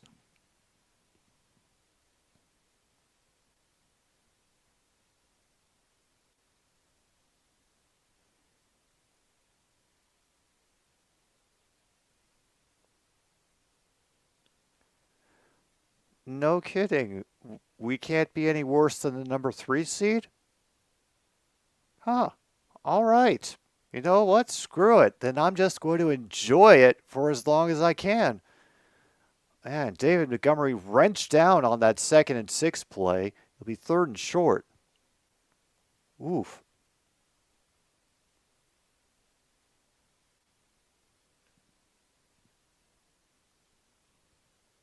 Meanwhile, the Wolves are currently leading the Lakers 82-77 at the end of the third quarter in Minneapolis. Okay. Timberwolves trying to secure their claim on the number one spot in the Western Conference. And once again, Jahmyr Gibbs cannot get forward quick enough. Bland and others burying him in the backfield. And we are going for it on fourth down. Dan Campbell things. We already have that checked off, but we have an opportunity to get our first turnover on downs of the game. So, all right, we're also still behind on the clock. We're at 9:04 to go in the third now. Lakers are scoring blitz to start the fourth, and it is a completion to Sam Laporta, who gets flung down by Curse. Clock continues to go, but the sticks are moved. First down, Detroit.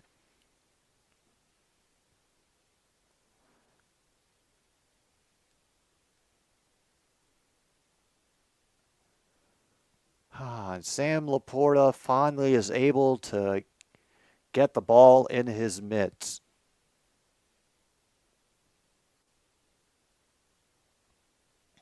All right. Raymond in motion to the far side. Fake the handoff to Montgomery. And it's another one underneath to Laporta, but a great tackle by Bell holding on to his ankle. And now more pushing and shoving out in the secondary. Reynolds is out there as well as St. Brown. I'm not sure who the refs are more annoyed with at the moment, but they are choosing to just break it up instead of throw flags.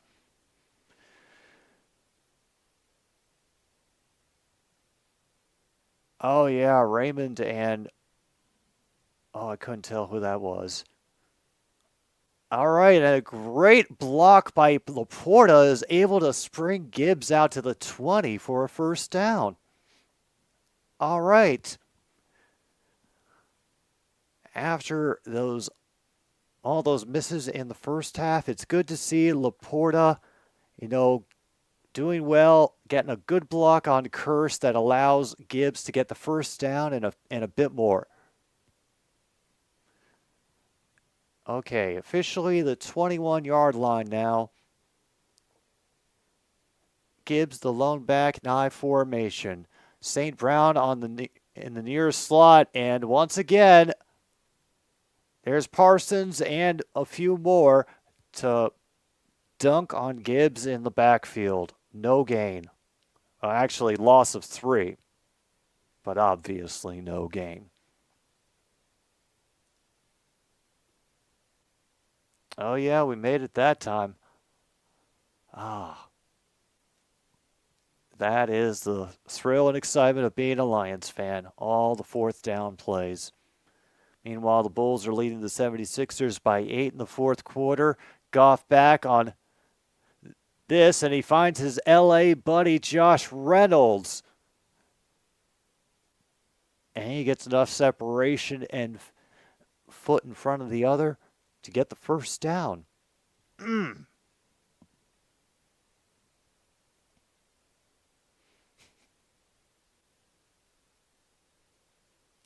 Oh, well, Bell was on coverage for that one. Was able to eventually catch up and tackle Reynolds with help from a couple other people. They decide to stack the box as we're going to Montgomery. He's inside the 5, maybe. But be at least second down and 4 coming up. We have the first down marker inside the 1 right now. So it's possible, but hopefully we don't have to get to that. Okay, 11 plays, 69 yards. Fantastic.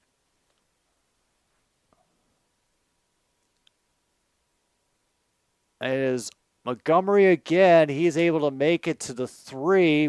Williams now getting tangled up with his defender. Oh, yeah, there is going to be a fight by the fourth quarter. I can absolutely feel it. It's just going to take one tackle that is just a little late, out of bounds, and the bench will come to defend everybody, and there will be a big delay. Goff under center. Montgomery in I formation. They will do it to him again, and he makes enough people miss to leap across for the touchdown. And with that, and somebody even has the long lion, the classic long lion logo out on a flag at AT&T Stadium. So the Lions fans are showing up.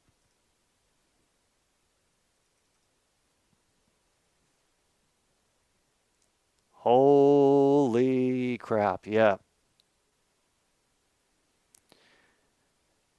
Extra point is good by Batchley, and yeah, that is our actually, yes, that is our second lead change of the night. So we only need one more to get the over on that.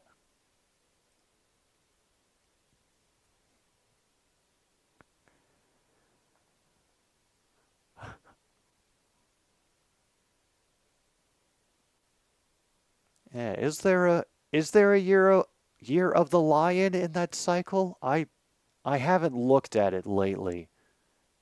So if there is, I have forgotten it. Got the tiger.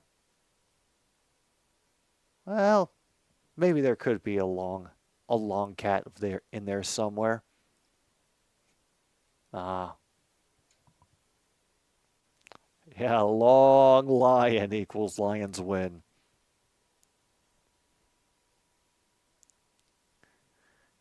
Yes, lion is great, but what if but long?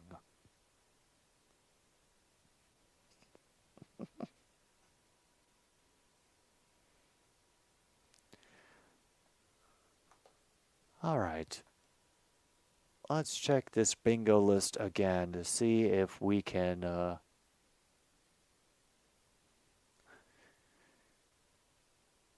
see if there's anything else we can really check off. We haven't gotten a special teams touchdown. No real wide open throw failures so far. I appreciate the confirmation, MKI.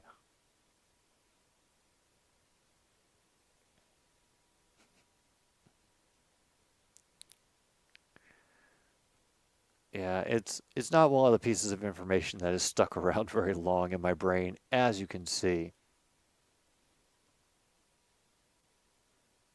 Except, and this is the only exception that I have, a book I remember reading very early on in my life in elementary school. I think it was called The Year of the Boar and Jackie Robinson. So that's the only one that has really stuck in my head.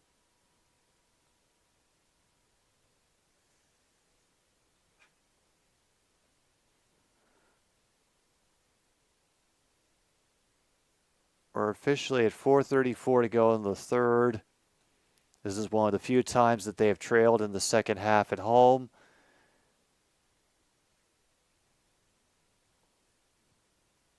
Touchback.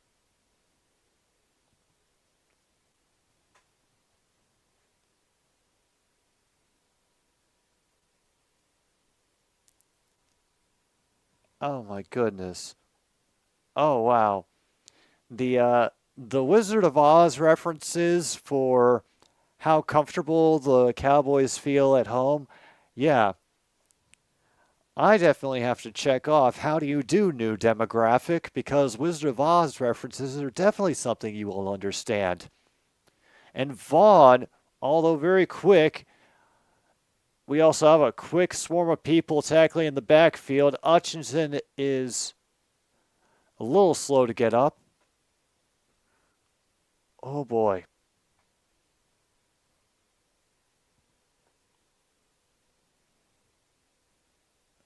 Oh yeah, how do you do new demographic?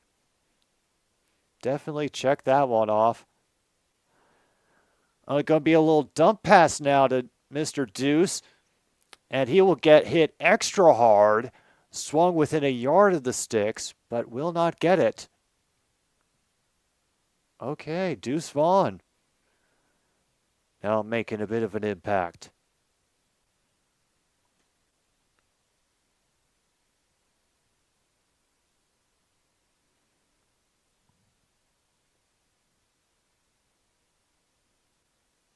And manages to hang on through that extra hit by Branch at the end of the play while Reese Maben was bringing him down, even trying a little bit of an extra strip there.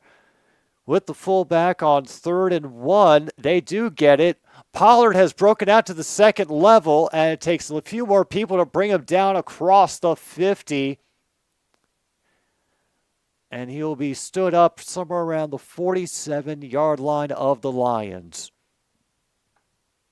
Okay, officially an 18-yard carry for Tony Pollard.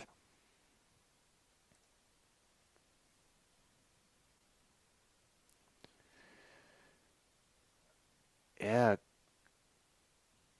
Campbell got stopped by the fullback, and now we have Sutton on Lamb. Here comes Cooks to the near side as well.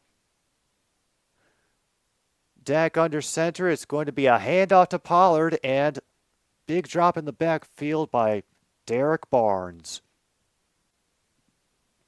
Loss of probably 1 on the play. Yeah, 2nd and 11. Meanwhile, the Lakers have tied up the Wolves in the 4th quarter, about halfway through. Bulls are, meanwhile, keeping pace over the 76ers, 95-81, getting down to the end of the game there. Thank you again for the updates, everybody. He is waiting. Not quite there. A little off for Cooks.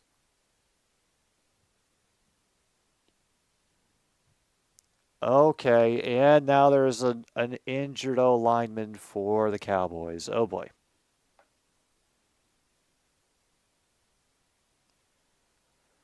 Okay, yeah, they got a guard down for the Cowboys. I think we're about to have a serious lengthy injury timeout because he's in a position and grabbing his leg in a way that I do not see very often.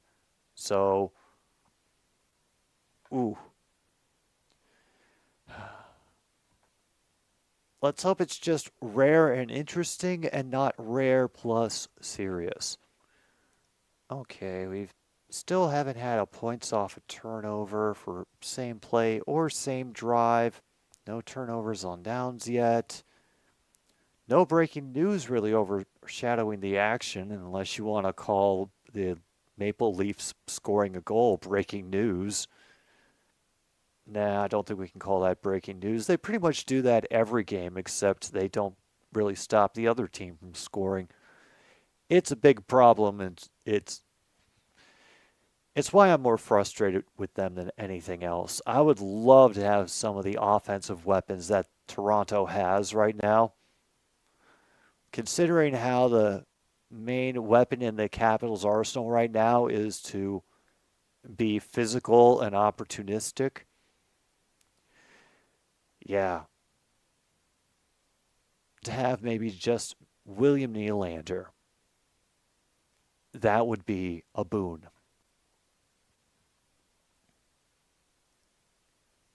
That is if something happens that defies that the Cowboys do something that defies all logic or seem to fit previous patterns set by one Mike McCarthy. So if So if anybody recognizes, oh, yeah, that is a total Mike McCarthy move, feel free to let me know. But I will also take, you know, space brain logic that nobody can comprehend unless you live in Jerry world.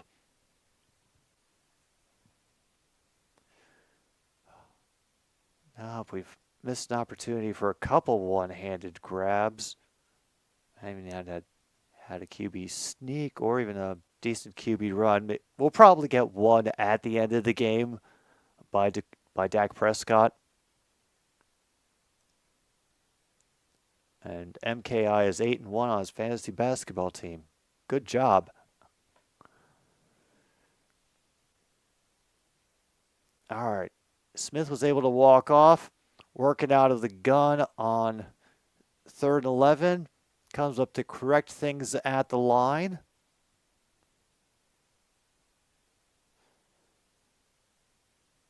Hit with the pressure, and Lamb gets out of one tackle. Oh my goodness. He took a shot too. But that is a first down thanks to who else? CeeDee Lamb. Yeah. He got hit quick and flung. Branch wasn't able to get a definite tackle on him, so he was able to travel a couple yards past the sticks. Down to the 35 now. I think we got Deuce Vaughn in the backfield right now. And they throw it back out to, oh, that's Brandon Cooks. And he got tackled pretty quickly by Vildor. And, yeah, 2nd and 8 now coming up. We're actually caught up on the clock, a rare event for this channel.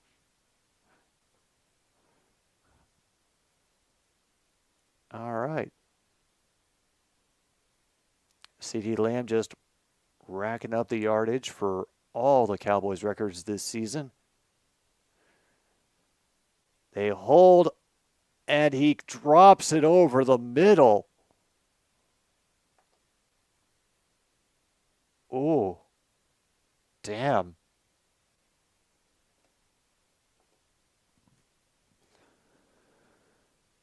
All right, he's moving across. And he had a lineman who dropped back and Barnes as well. So he had plenty of room and a cushion, but just, yeah, I'm going to put that as wide open receiver drop and QB fail, because that definitely should have worked out. And they do it again. They do it again. And now it's 4th and 8. So, yeah, mark off both wide open receiver drop and wide open QB fail, because that definitely happened on the first of those two attempted connections to CeeDee Lamb over the middle.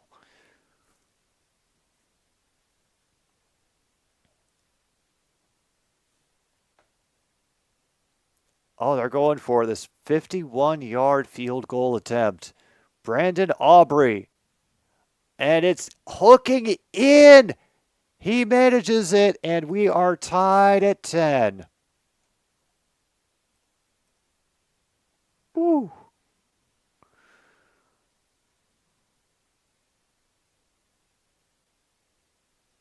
All right. All right. Now, apparently this guy is a former soccer player and USFL refugee. Yeah. So we're down to 23 seconds now, I believe.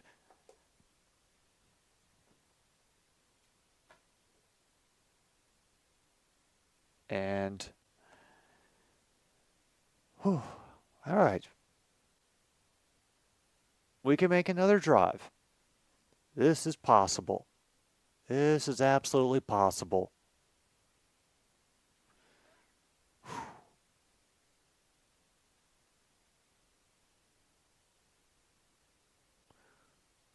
Oh.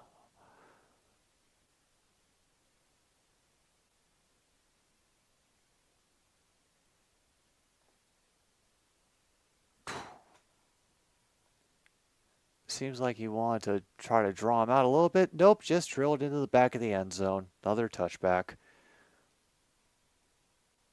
Oh, actually, we might have passed a couple of the necessary yardage markers already. Let me go back to our box score. Team stats in passing. All right, only 14 more yards to go for the Cowboys to get 250 into over. Wow. Actually, all right, Detroit's still under 175 yards rushing, but they have gotten over 100, and here's Gibbs to add some more. He's going to cross over the 50, changing direction a couple of times, but that's going to come back because of a hold, I think. Holding. Number 82, that's one of our tight ends, James Mitchell.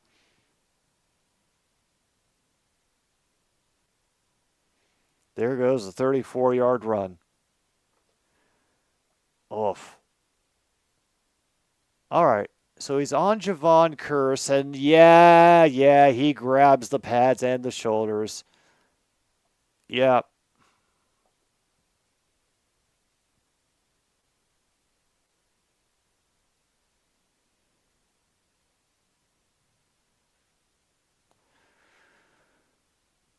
Oh, boy.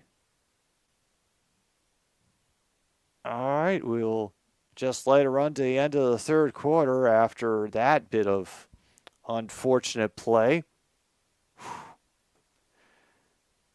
All right, we are tied going into the fourth with the Cowboys. Now, that was not a phrase I was expecting to say, folks, but I'll roll with it. We'll have our last pause for the cause for the night, assuming this doesn't go into overtime. And we will return in a little bit for another stupid sports show.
Fourth quarter is underway, folks.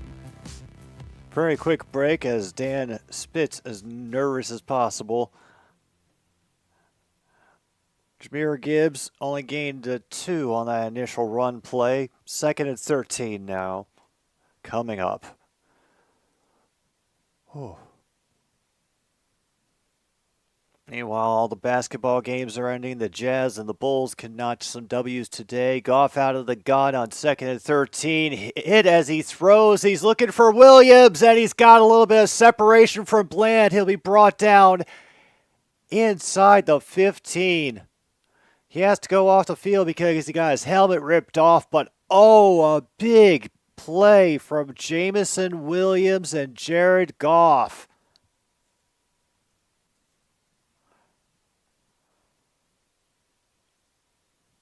All right, there he goes, flying away from Bland. Oh. And there's Micah Parsons getting a nice little pop in the end. And this will be a pitch to Gibbs on the other side, who will get yanked down by his arm by Bell. A loss of 2 on the play. And now we've got, we have to pause again because as Jordan Lewis for the Cowboys is now down. I'm not sure how he got involved in that tackle. This is an injury on the same side of the field, close to where the tackle was, but I didn't see where he got hit.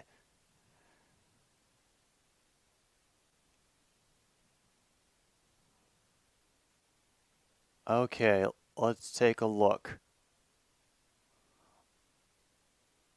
Oh, yeah, he trips over, I think, St. Brown's heel, and yeah. Okay, yeah, that's a rough collision for both St. Brown, but I think Lewis felt more of the brunt of it. I think he should be fine. It doesn't look like it was anything that terrible like the hit that took out Hawkinson last week. I'll go through what has been called. All right, bit by bit, Logan. We have had first passing touchdown of game for home QB. Lewis has gotten up under his own power. How do you do new demographic? Former players watching the game. Penalty is declined. Going for it on 4th down. Fumble, interception. Turnover is wasted. Sack. The defense did something. Wide open receiver drop and QB fail. A rare spot. And over 2.5 turnovers in the game, as well as Dan Campbell things. All right, 2nd and 12 at the 16. And it's St. Brown who is able to twist at the sideline again and fall forward for an additional 2.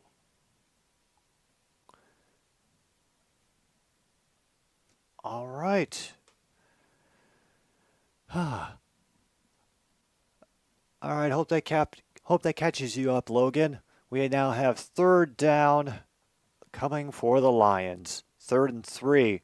Got Khalif Raymond out on the field for this play, as well as Sam Laporta.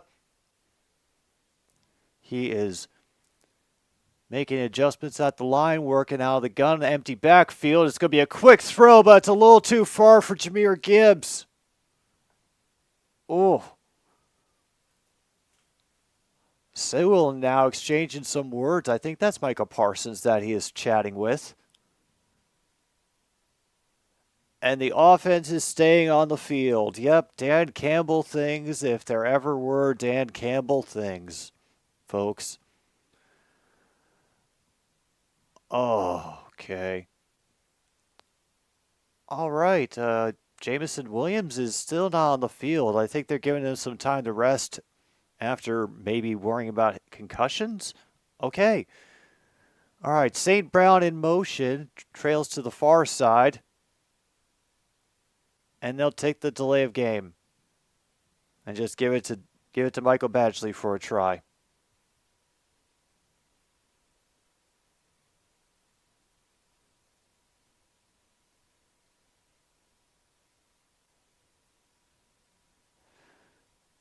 Can the Lakers be consistent on defense for once? Is this okay? So Lakers have defensive problems. Is it bad Is it just a bad put together of the roster or injuries or what's going on there? Meanwhile, Wolves and Lakers are tied at 107 with 35 seconds to go. Badgley's 30-yard attempt is good, and folks, we have reached another lead change.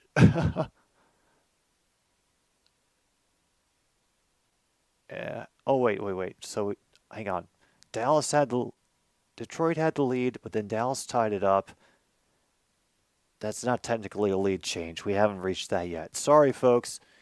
It would count if if Dallas took the lead, because then that would be a change from Detroit having it, but they got burned by 3-pointers late in the game. Oh, they're leading by 7. Okay. Well, that's very different.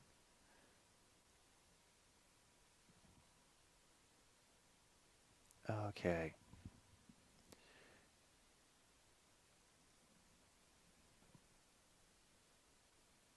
Damn, Dallas Cowboys still not over 250 yards passing unless this box score hasn't been updated, but oh.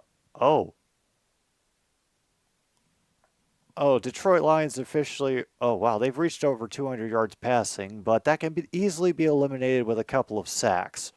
So let's not officially cross off that possibility yet.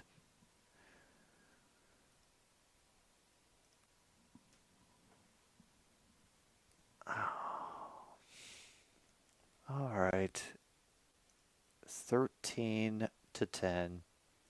About 12 minutes to go in the fourth quarter. We have done a decent job of working against the Dallas defense tonight, making some big stops when I didn't expect it. Meanwhile,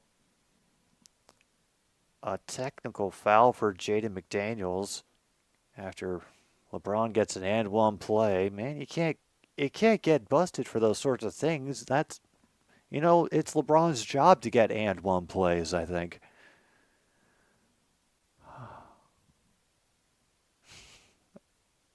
Hey.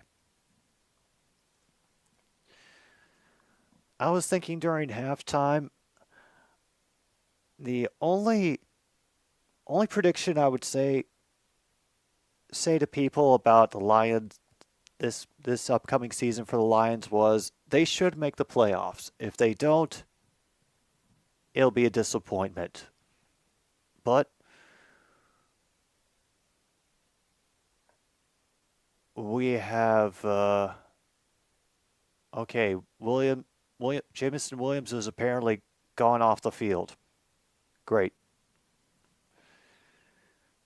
But yeah, I really don't have anything to worry about for this game aside from the, fun stress of whether we can win, because Lions have already met my expectations, and us keeping a game close like this for 3 quarters with the Dallas Cowboys,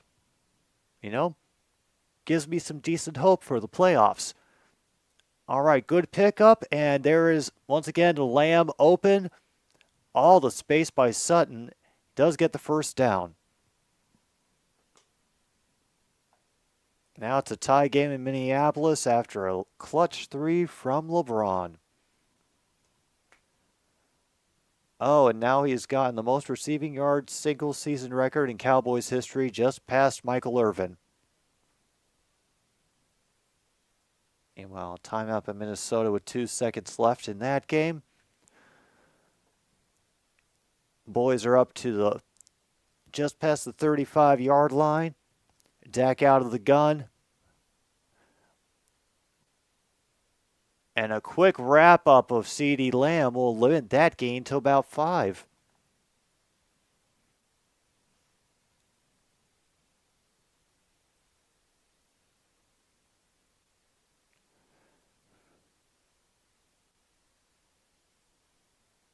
Okay, Tyler Smith's return is questionable. He has been testing his foot on the sideline, but other than that, no further information. Yeah, number one seed would be nice, but, Pollard again, grabbed in the backfield, barely made the line of scrimmage. Pascal and Campbell getting in on the tackle there for no gain. And they've challenged the LeBron three-pointer.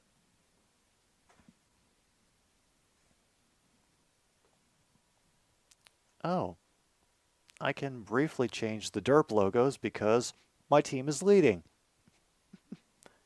First time I've really been able to do that all season. That is, be able to switch the logos around.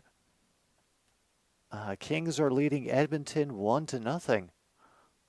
And here comes the extra pressure. They get a good block on the legs. And,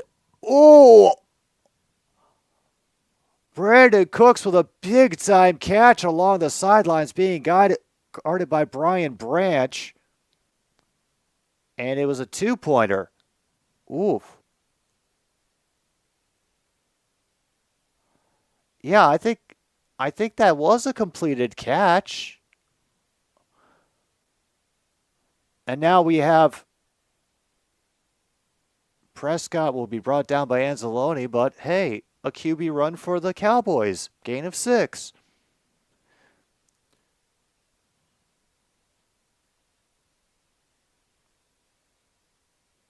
Oh.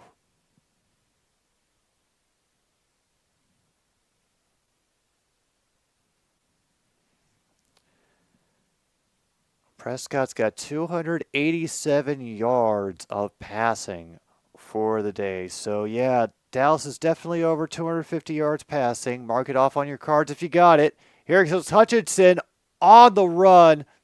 He's able to throw it to...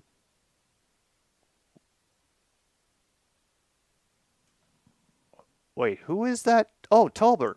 Okay. Jalen Tolbert.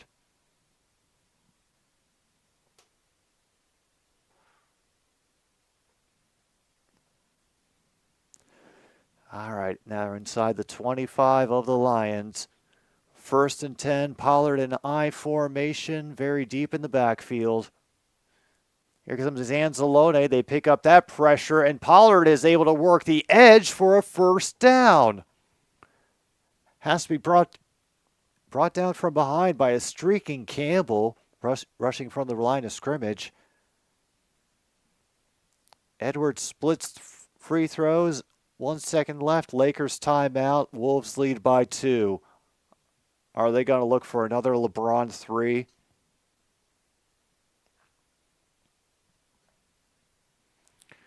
All right, 1st and 10 now inside the 15.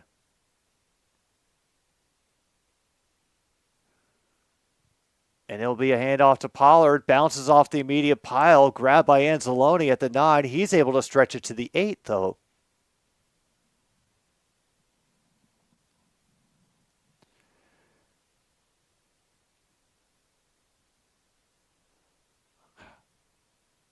Second and 4.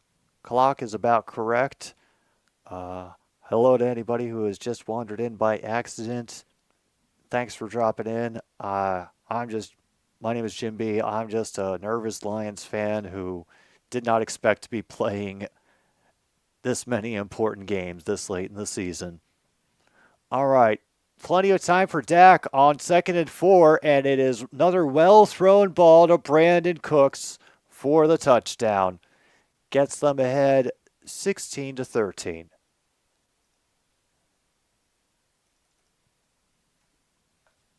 All the fist bumps in Jerry Jones's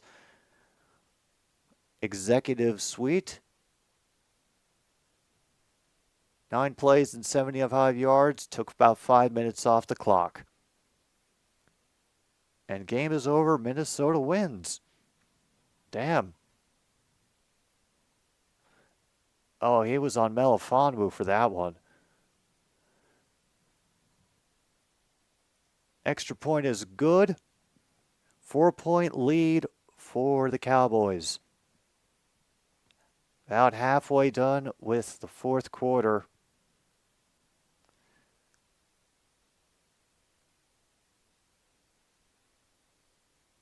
Could we really risk trying to do a 7-minute drive at the end of the game? Or would they force us to try to gain by first downs and all the passing just so we could leave them time? Who the hell knows? But yeah, we have definitely had another lead change over 2.5 for the game. So if you have lead changes over 2.5, mark that off on your cards. Really?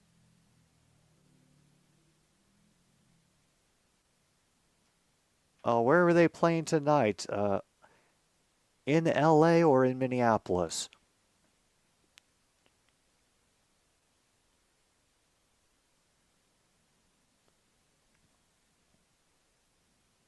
Let's see what is that final score between the Bulls and...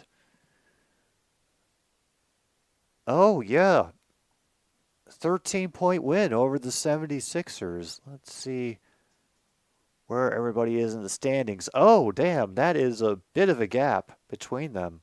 Bulls are currently in 10th in the Eastern Conference. 76ers are 3rd. So, yeah.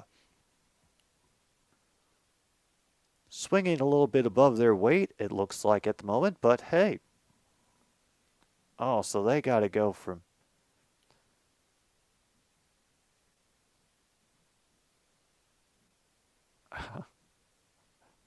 they got to do more away time for another holiday.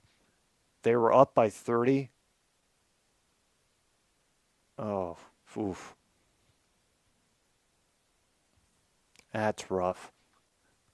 That's very rough.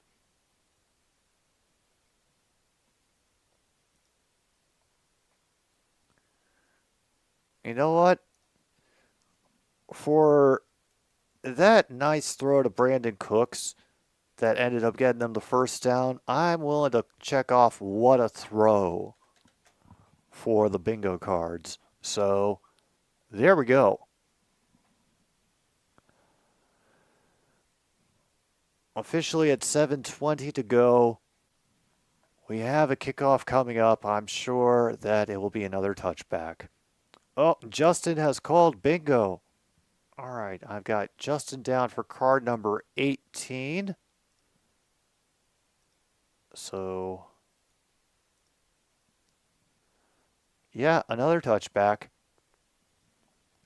Last row down, Dan Campbell things, sack, going for it, rare spot, and what a catch. Yep. We got a what a throw and what a catch.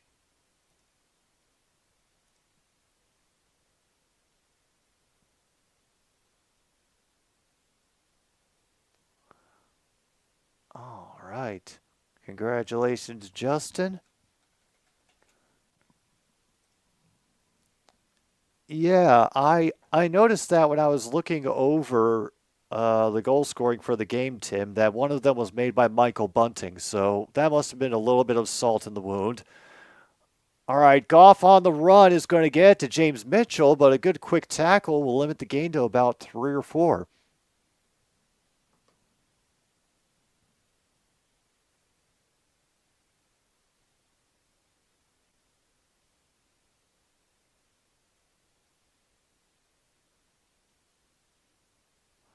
All right, Jamison Williams is questionable return. They're checking on his ankle.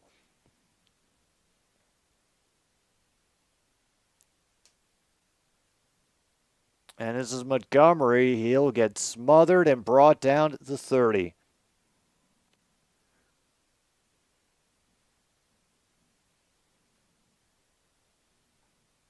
Wow, that is a big difference in the first period. Oilers are really going through it this season. Oh, Kip. There is a good chance that we could bust that in the last few drives, especially right now on 3rd and 5. We overload the near side on receivers, then Jahmyr Gibbs comes back up to hide in the slot.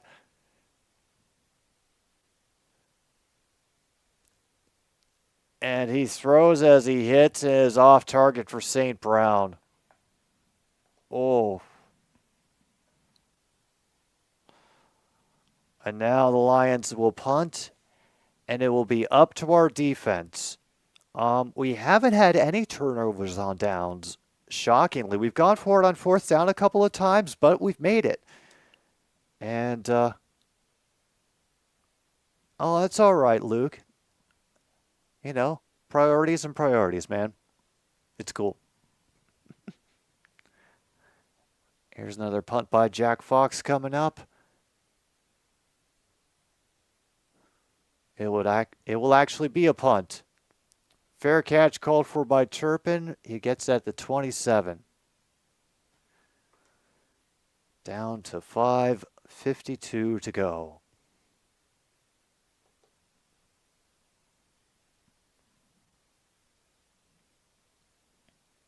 And he hit his arm as he threw.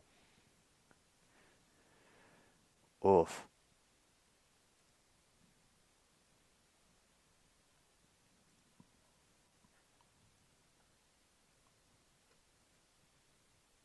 Okay, I think I know what to expect for the playoffs. I think we have a good chance, or at least a decent chance, of winning in the wild card round, but probably won't make it past the divisional.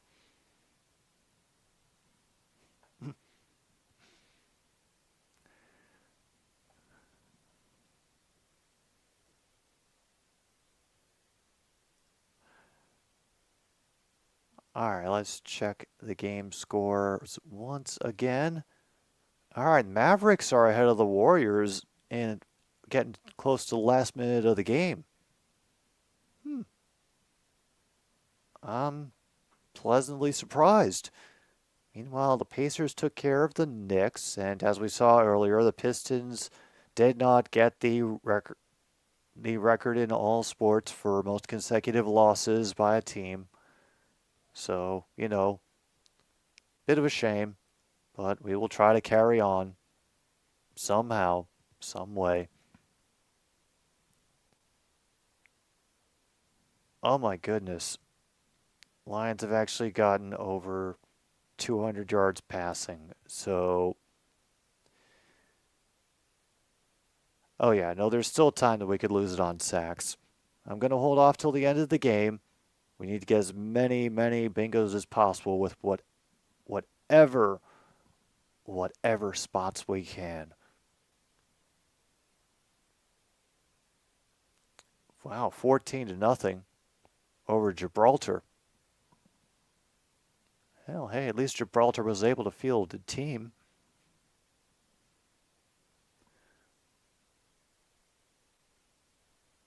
All right. All right, Dallas has definitely gotten over 250 yards passing. Have they caught up in rushing at all? Nope, they're only up to 56. All right, they have the ball at their own 27. And they'll go to Pollard again. He'll be hit quick for a loss of 1. And Anzalone getting in there on the tackle yet again.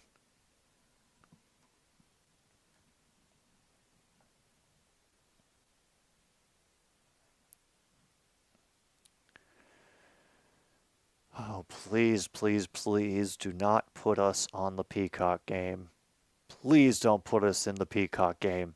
All right, 2nd and 10 now. 2 receivers on the near side. CeeDee Lamb getting back in motion toward the middle of the field. He's looking down far to the right.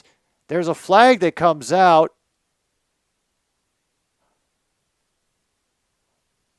Oh no, I think we're going to get pass interference on Vildor. Oh. No, it's illegal contact on us, automatic first down.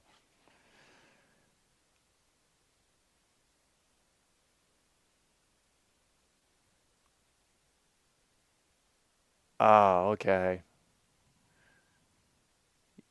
Yeah, there was definitely contact. I'm not going to argue that.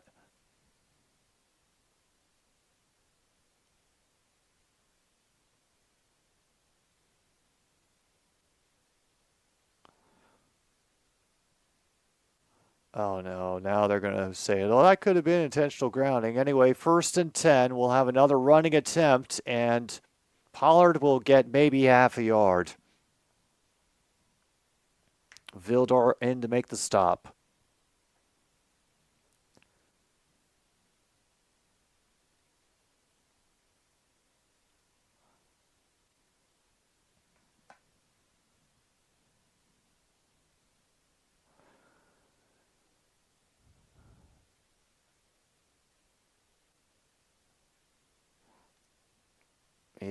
Yeah, our rotating secondary. Such a tale. 2nd and 10 now, dual back set. Pollard the deep set. And he has all the time in the run, is able to dump it forward. Try for Pollard. Incomplete. Anzalone on the coverage. All right, 3rd and 10 now. It's at 4:19 to go. And their punter is very good, so unless he absolutely muffs it, we are probably going to get pinned deep. And that's if we stop them right here.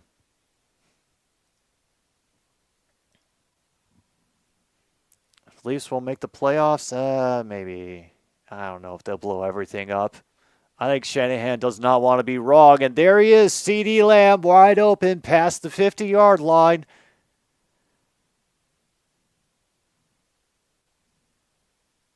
Gets 22 yards.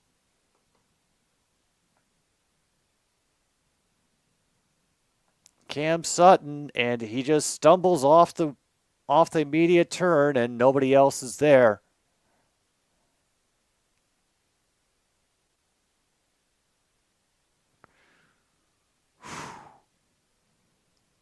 That is rough. And he's making the long distance point for the first down right into the camera. Very subtle, CeeDee. All right. They're actually running down the time, and now they have handed off to CeeDee Lamb, and he'll be grabbed by Anzalone as he tries to cut back inside. Gain of only 5. But hey, they could take all the time that they want and get us to start burning our timeouts.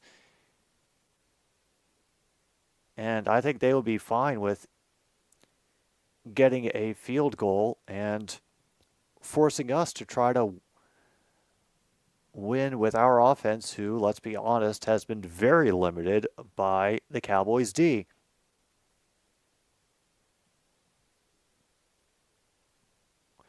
All right, 2nd and 5. I'll have a faked handoff and a little bit overthrown to Ferguson. Maybe felt a little bit of pressure coming, but incomplete. Clock is at 2:45 now for 3rd and 5. All right, we have a potential for a Mike McCarthy genius coaching moment.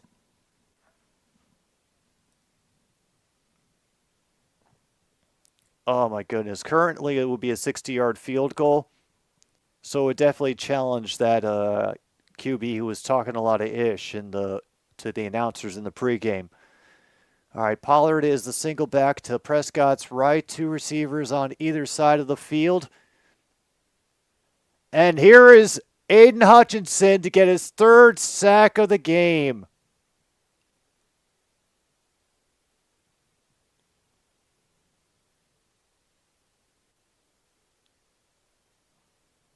Ooh.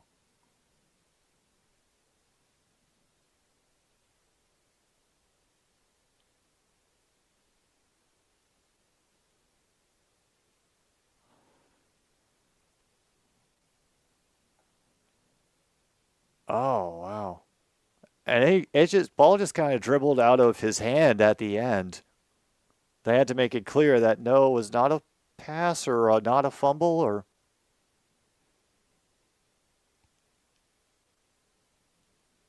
All right, let's mark another sack for the Lions.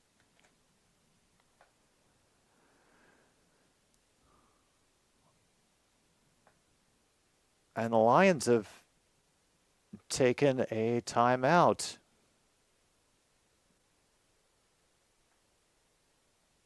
Wow. Yeah, I think that should be our first timeout. We're still down 4 with 2:40 to go. Punt team is coming out, so we'll probably get pinned pretty decently deep. Mavericks win by 10 over the Warriors. It's the final in Dallas.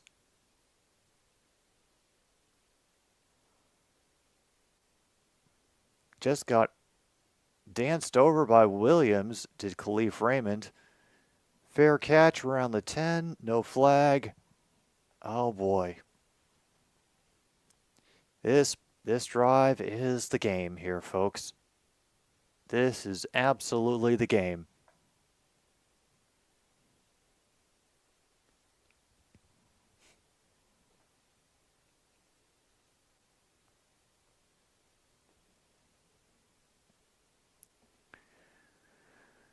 All right, from our own 11. 3 receivers set. Is that Montgomery to Goff's right? We fake the handoff to him. Go up the middle to Laporta, who steps a bit out of the first tackle, manages to get past the 25. And he rushes to get the ball set again so that they can get moving down the field.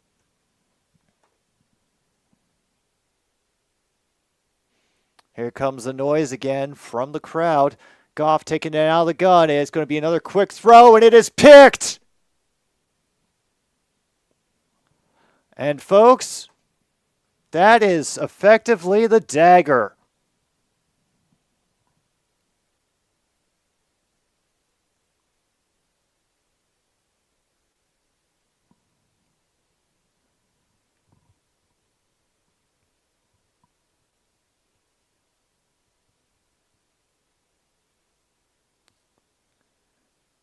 Yeah, he secured that sucker. He absolutely did.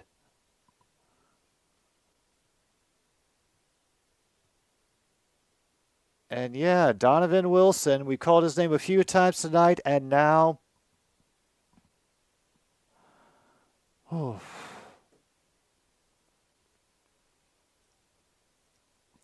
we actually had taken one in order to stop the clock. So I accidentally marked off one for the Cowboys. No. And so now we have a run and a flag somewhere in the middle of that as we get to the 2-minute warning. So, yep. No, that was my bad. And a personal foul on the offense for tripping. Damn.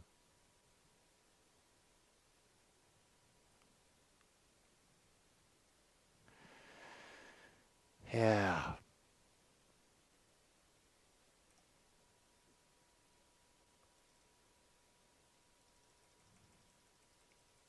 Yeah, I'd say that is a pretty effective seal, if I'm going to be honest. Hey. We kept it close, and unfortunately, yeah, the secondary of Dallas, yeah, we were right to fear them. We were very right to fear them. All right, let's check these yardage things to see if there's any more of them that we can click off.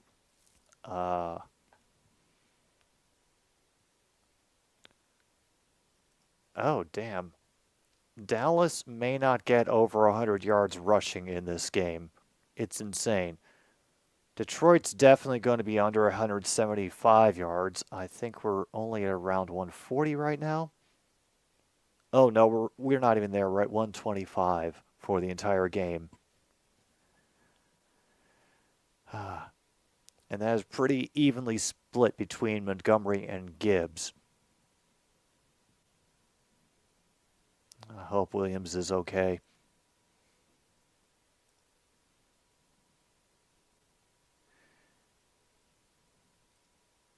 Yeah, right now, for our defense, and considering how they've been able to carve it up with Cooks and And CeeDee Lamb. Yeah, I am not optimistic about us holding them to a forced punt or even a long field goal. Let's see. Yeah, I think we're definitely going to get under the point line that they had for this game of 52.5. This is the CBS point line, by the way. But we are close on the spread. I had one of Dallas by 5.5. I saw 4.5 on the Fox one, but I'm sticking with 5.5. That was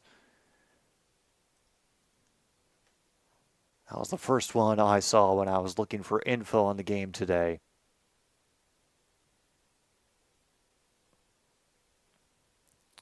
And CeeDee Lamb, again, be second and short.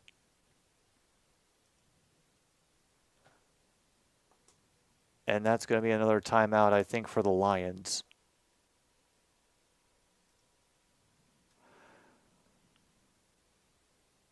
Oh.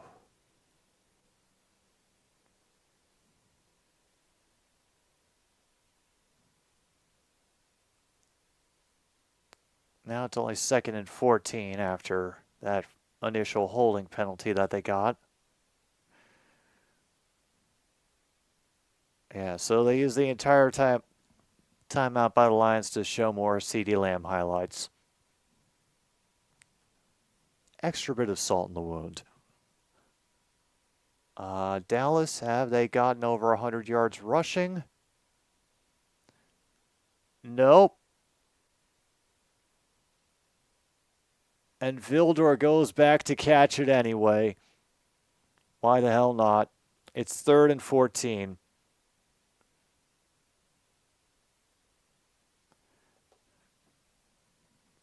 Wow, 227 yards for CeeDee Lamb tonight. Ugh.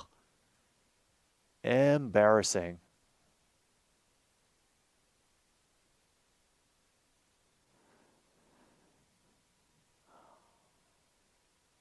Okay. 3rd and 14. Good night for Prescott, aside from the one interception. Here's CeeDee Lamb jogging to the far side of the formation. Over the middle, quick throw to Ferguson. Cut down quickly at the 25.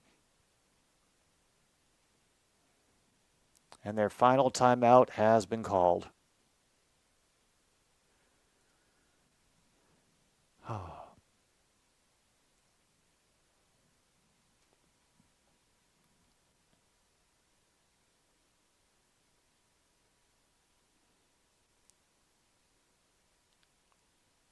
Oh my God. What are they doing now? Apparently they have sent Cavante Turpin in on the Cowboys side. So it looks like they're going for it. Oh, meanwhile, Holly has dropped in. Good to see you, Holly. Hope you're doing well. Sorry about the uncertainty for your Chiefs this year. Empty set for Prescott on a 4th and 6.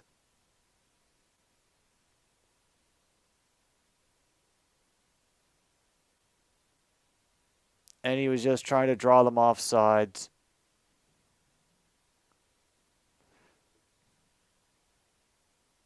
And Dallas has officially taken their first charge timeout.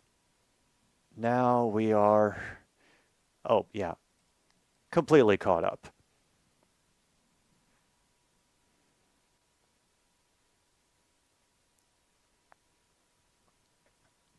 I don't know what they were looking for.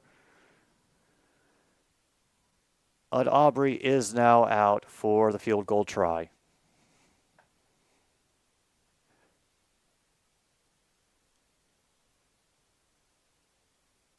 All right, 4th and 6. Oh, don't give me a fake field goal and give me hope with humor. And from 43 yards away, they make it a 7-point game.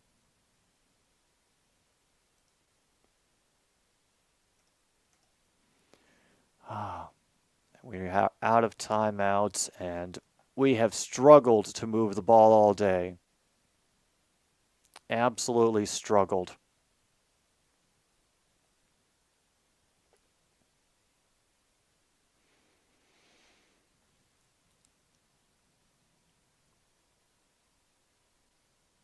Oh. And we gave Donovan Wilson his first pick of the season. Thank you. Oh boy. Yeah, one last drive, 2-minute drill. Can we actually do it?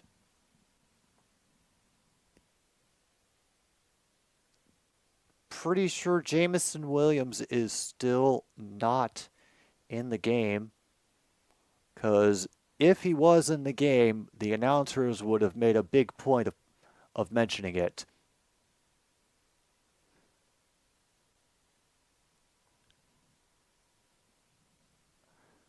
All right. Touchback. Start at the 25. And up comes the noise again at AT&T.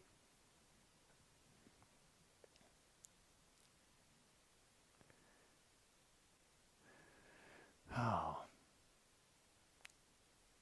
If we score, Dan Campbell's going to go for 2. I know it.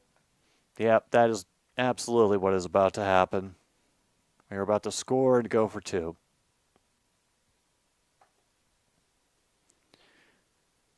Out of the gun on 1st and 10. Finds it underneath for Laporta, who will get forward for about where the first down is, and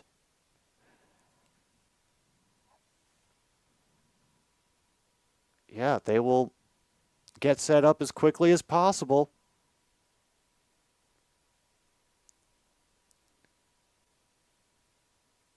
And another one for Laporta. He is at the Cowboys 40. Oh, wow.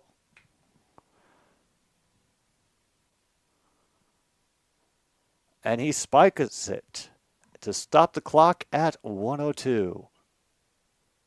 Oh, you really want Monty to fulfill his overtime wish? All right. All right, Sam Laporta definitely making up for some of those missed block assignments that he had early in the game.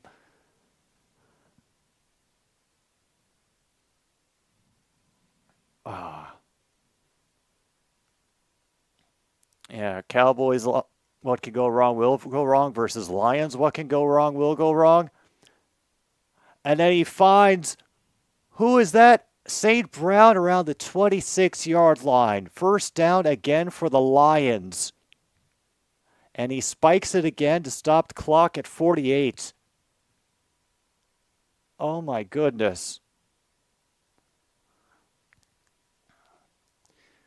Well, Holly, we have kept it closer than I expected all game. Our defense outperformed my expectations. If it wasn't for CeeDee Lamb absolutely shredding us, we have hung tougher than I thought we would. Yeah, even the announcers think Dan Campbell's going for 2. They show extra pressure, but they only rush the 4, and more protection, and a great job getting in on the defense against St. Brown. I don't know who that is, number 2.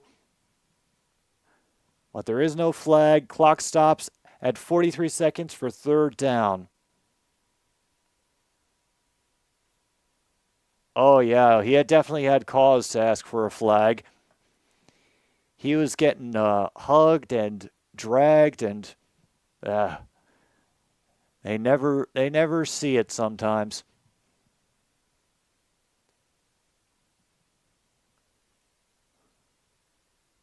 All right. Pressure up the middle. We've got Sam Laporta. And he's still on his feet. Out to the 11.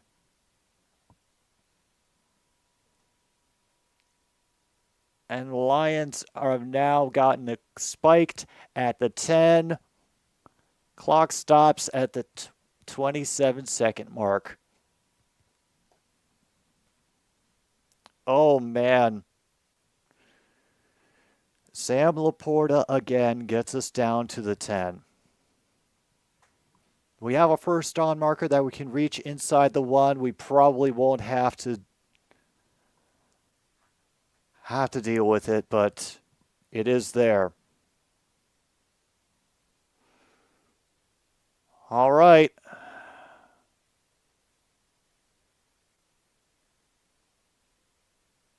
There's St. Brown. Touchdown, St. Brown.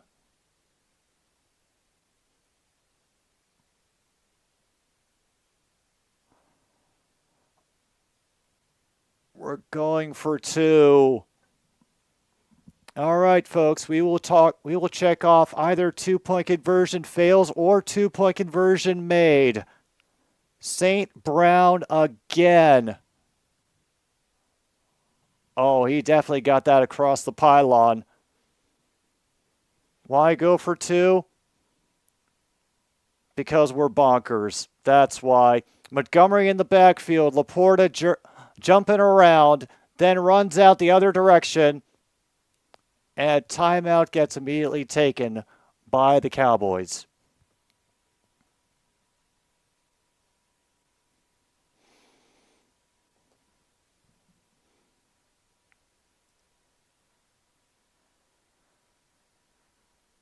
All right, we have early New Year's Eve fireworks outside.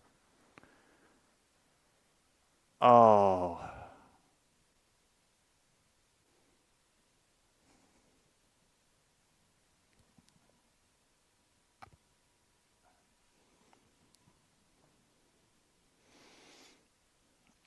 We are not getting it, are we?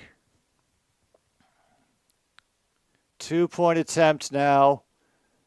All the people out on the field. We got Montgomery and Reynolds. And there comes Laporta. Gets back in, and then Montgomery goes up to the eye. And it's going to be a play action. And he finds Penei Sewell! Penei Sewell gets the 2-point conversion!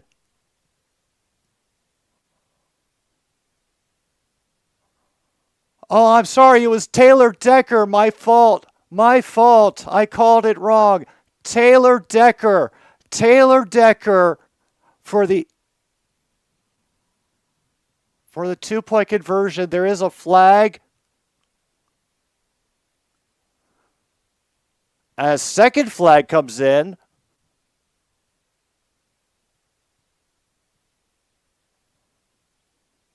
I thought he had, I don't know.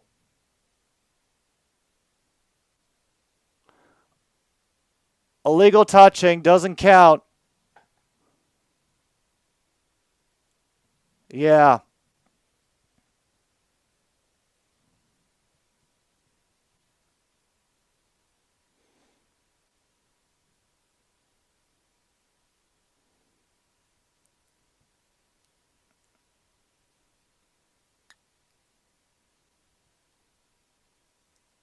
Yeah.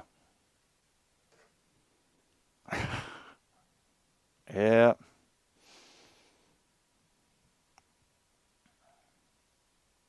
Oh, I'm sure Dan Campbell is furious.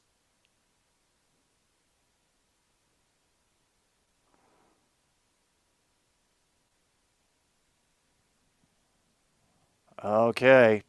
Looks like we have to do it again, folks. And we might have a yardage backup as well because of the penalty. No, we are going for it again. 2 points.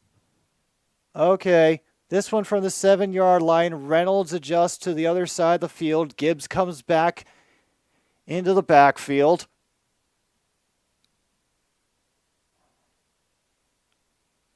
All right. Extra pressure comes up the middle, and it is picked. There is a flag, and it's going to be on the Cowboys, I think.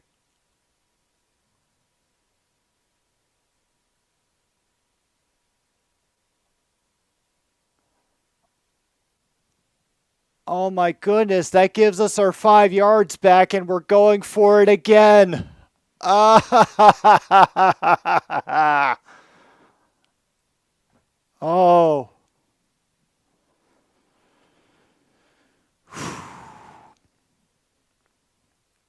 Couldn't be easy. Oh, now it's only up to the 4.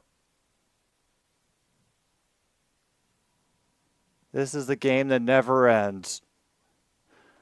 All right. St. Brown in motion. They get through, and it is off the hands of Mitchell. 1 point lead for the Lions. 23 seconds to go. Barring a miracle, it will not happen tonight.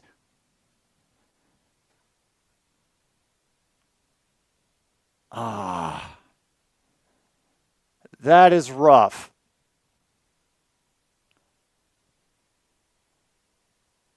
Yeah, that was just an awful throw by Goff on Mitchell. Man. Oh, goodness. Yeah.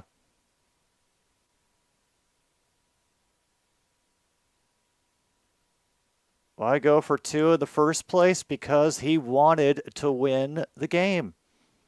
That's what it was. That's all it was about, man.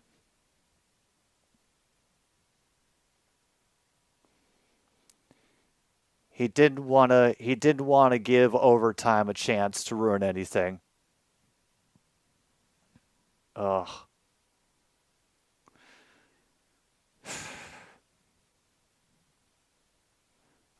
Yeah. And this first onside kick attempt will not count, as Cowboys will take their last timeout.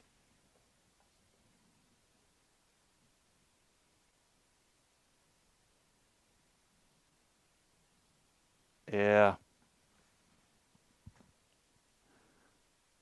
Oh, well.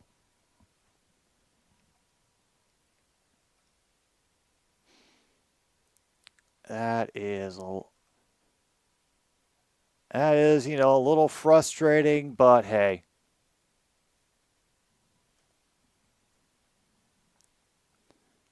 But hey. I think they did much better than I expected for them to do tonight. I am happy with how we did in this game, except for, some of the turnovers. And the kick onside will be easily grabbed by, oh yeah, of course it is, CeeDee Lamb. Yeah. All right. So while they go on with the business of finishing up the game and getting all the pomp and circumstance flowing, let's check all the yardages officially. Wow, we stayed under 175 rushing yards. So yeah, you can mark that off for Detroit. Dallas never got over 100 yards rushing, so that is not going to be coming around. Detroit did not stay under 200 yards passing, so no dice there. We did get 2-point conversion fails, so you can mark that off. Oh, yeah. Detroit did beat the spread, so if you have spread beaten on your card, mark that off. We were under the point line, which was 52.5. We only made it to 39 with this final score of 20-19. So no upset, no real choke. I wasn't even paying attention for meaningless stats to pass the time. Meanwhile, Kip has got they're both 11-5, Holly. So we've already won the North. This just puts the Cowboys in a better position. Meanwhile, Kip has got Binger on center row across of card number 9. Let's check that out before we finish all this ridiculousness officially.